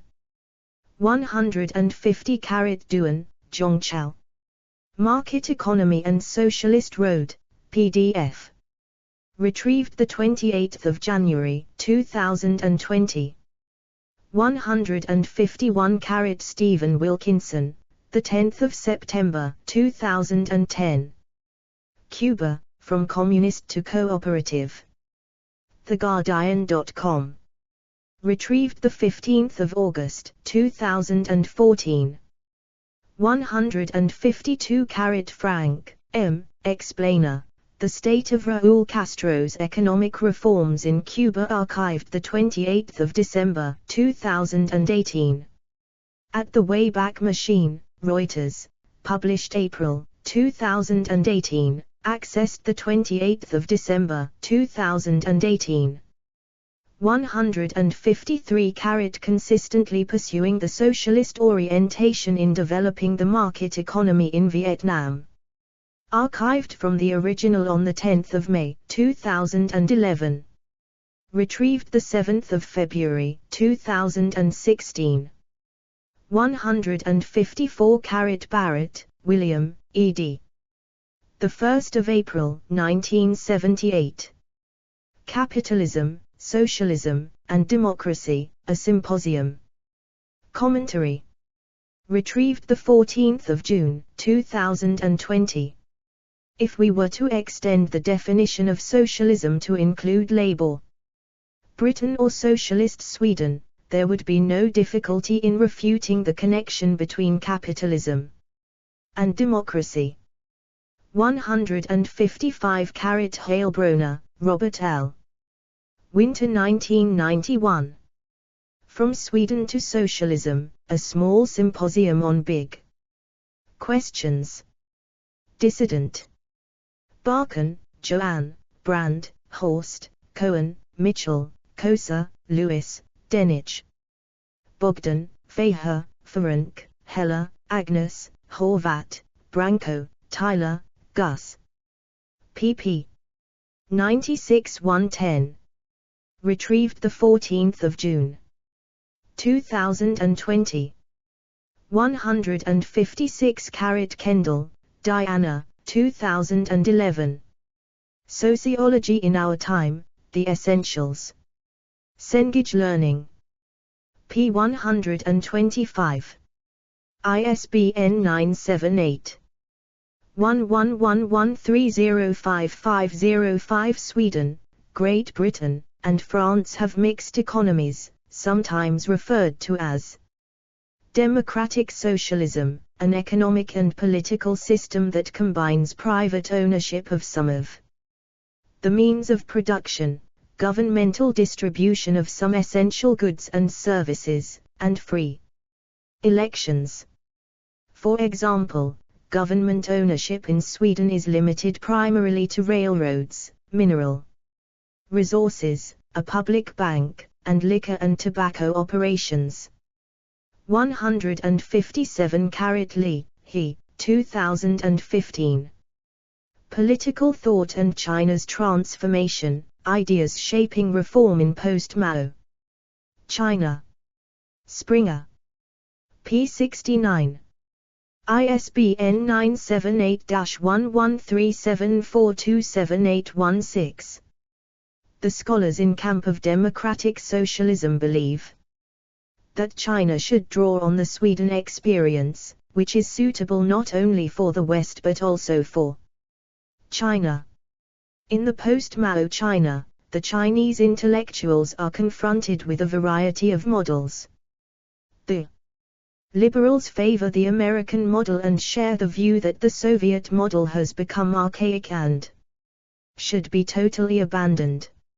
Meanwhile, democratic socialism in Sweden provided an alternative model. Its sustained economic development and extensive welfare programs fascinated many. Numerous scholars within the democratic socialist camp argue that China should model itself politically and economically on Sweden, which is viewed as more genuinely socialist than China. There is a growing consensus among them that in the Nordic countries the welfare state has been extraordinarily successful in eliminating poverty. 158 Norway the best place to live. BBC News. 5 October 2009. Retrieved 23 May 2010. 159 AB Norway. The rich cousin oil makes Norway different from the rest of the region, but only up to a point. The Economist. 2 February 2013. Retrieved 1 January 2016. 160 Party milestones. Party milestones People's Action Party. pap.org.sg. Archived from the original on 27 August 2009. Retrieved 15 August 2014. 161 QE, Tanjing, 2001. Comet in Our Sky, Lim Chin-cheng in History. Insan. ISBN 98396021144. Explore our developer-friendly HTML to PDF API printed using PDF Crowd HTML to PDF. 162 Chu, Melanie, 2015. Leaders of Singapore. World Scientific. ISBN 978-9814719452. 163 Chu, Melanie, 2015. Leaders of Singapore. World Scientific. p. 80. ISBN 978-9814719452. 164 Leong, Wencam, 10 June 2016. Ex-Pap Man recounts 1957 Keelong meeting. The Straits Times. Retrieved 19 August 2020. 165 Morley, James W. 1993. Driven by Growth, Political Change in the Asia-Pacific Region. Armonk. New York, M.E. Sharp. 166 Roger, 9 December 1999. Optimism for the New Millennium. Rotary Club of Wellington. North. Archived from the original on 7 March 2006. Retrieved 10 May 2006. 167 RSS feeds. Country Risk Maintaining Singapore's Miracle. countryrisk.com. Archived from the original on 12 October 2004. Retrieved 19 July 2009. 168 negative bonuses for Tomask staff for second year running. Asia 1. The 30th of July, 2009. Archived. From the original on the 1st of November, 2014. 169 Singapore economic roles of the government. Countrystudies.us. Retrieved the 15th of August, 2014. 170 Huff, W.G. December, 1995. What is the Singapore model of economic development? Cambridge. Journal of Economics. 19, 673559 do. 10.1093/oxfordjournals.cje.0353339. 171 Azhar, Saeed, Chalmers, John, the 6th of September, 2015. Singapore's rulers hope a nudge to the left will keep voters loyal. Reuters. Retrieved the 19th of August, 2020. 172 Ditmer, Lowell, 2017. Taiwan and China, Fitful Embrace. University of California Press. p. 118. ISBN 978-0520295988. A decade after Taiwan made its democratic transition, the KMT's Leninist control model has yet to fade from the decision-making process.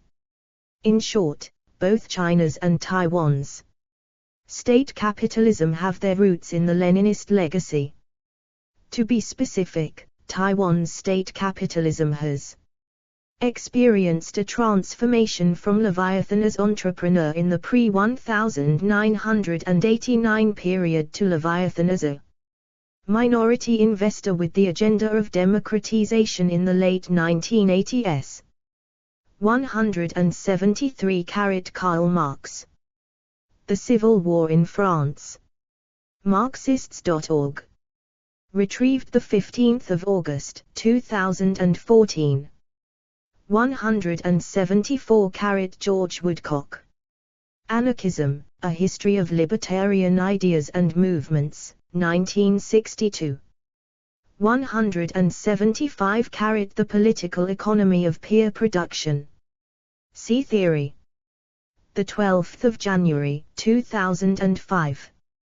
Archived from the original on the 14th of April, 2019. Retrieved the 16th of July, 2011. 176 Free Software and Socialism World Socialist Party, U.S. SPAS.org the 1st of April, 2007.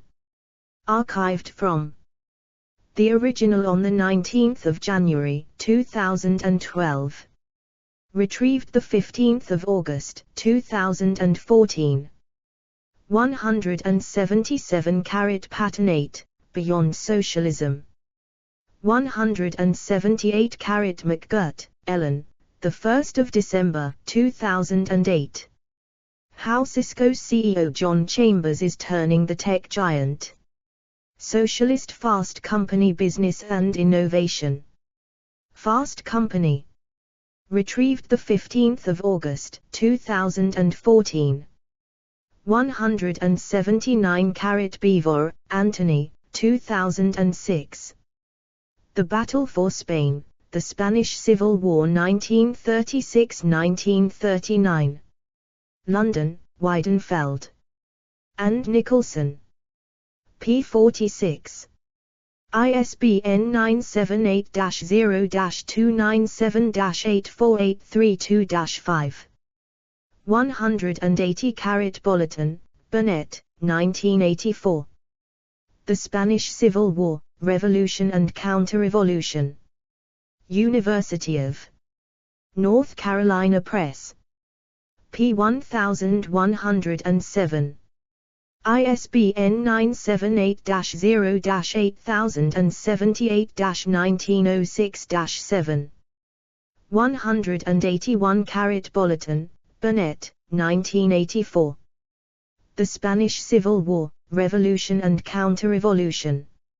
University of North Carolina Press. p. 1107.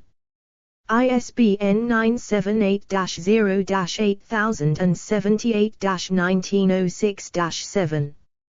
182 Dolgoff, S. 1974, The Anarchist Collectives, Workers' Self-Management in the Spanish Revolution. Free Life Editions, ISBN 978-0-914156-03-1.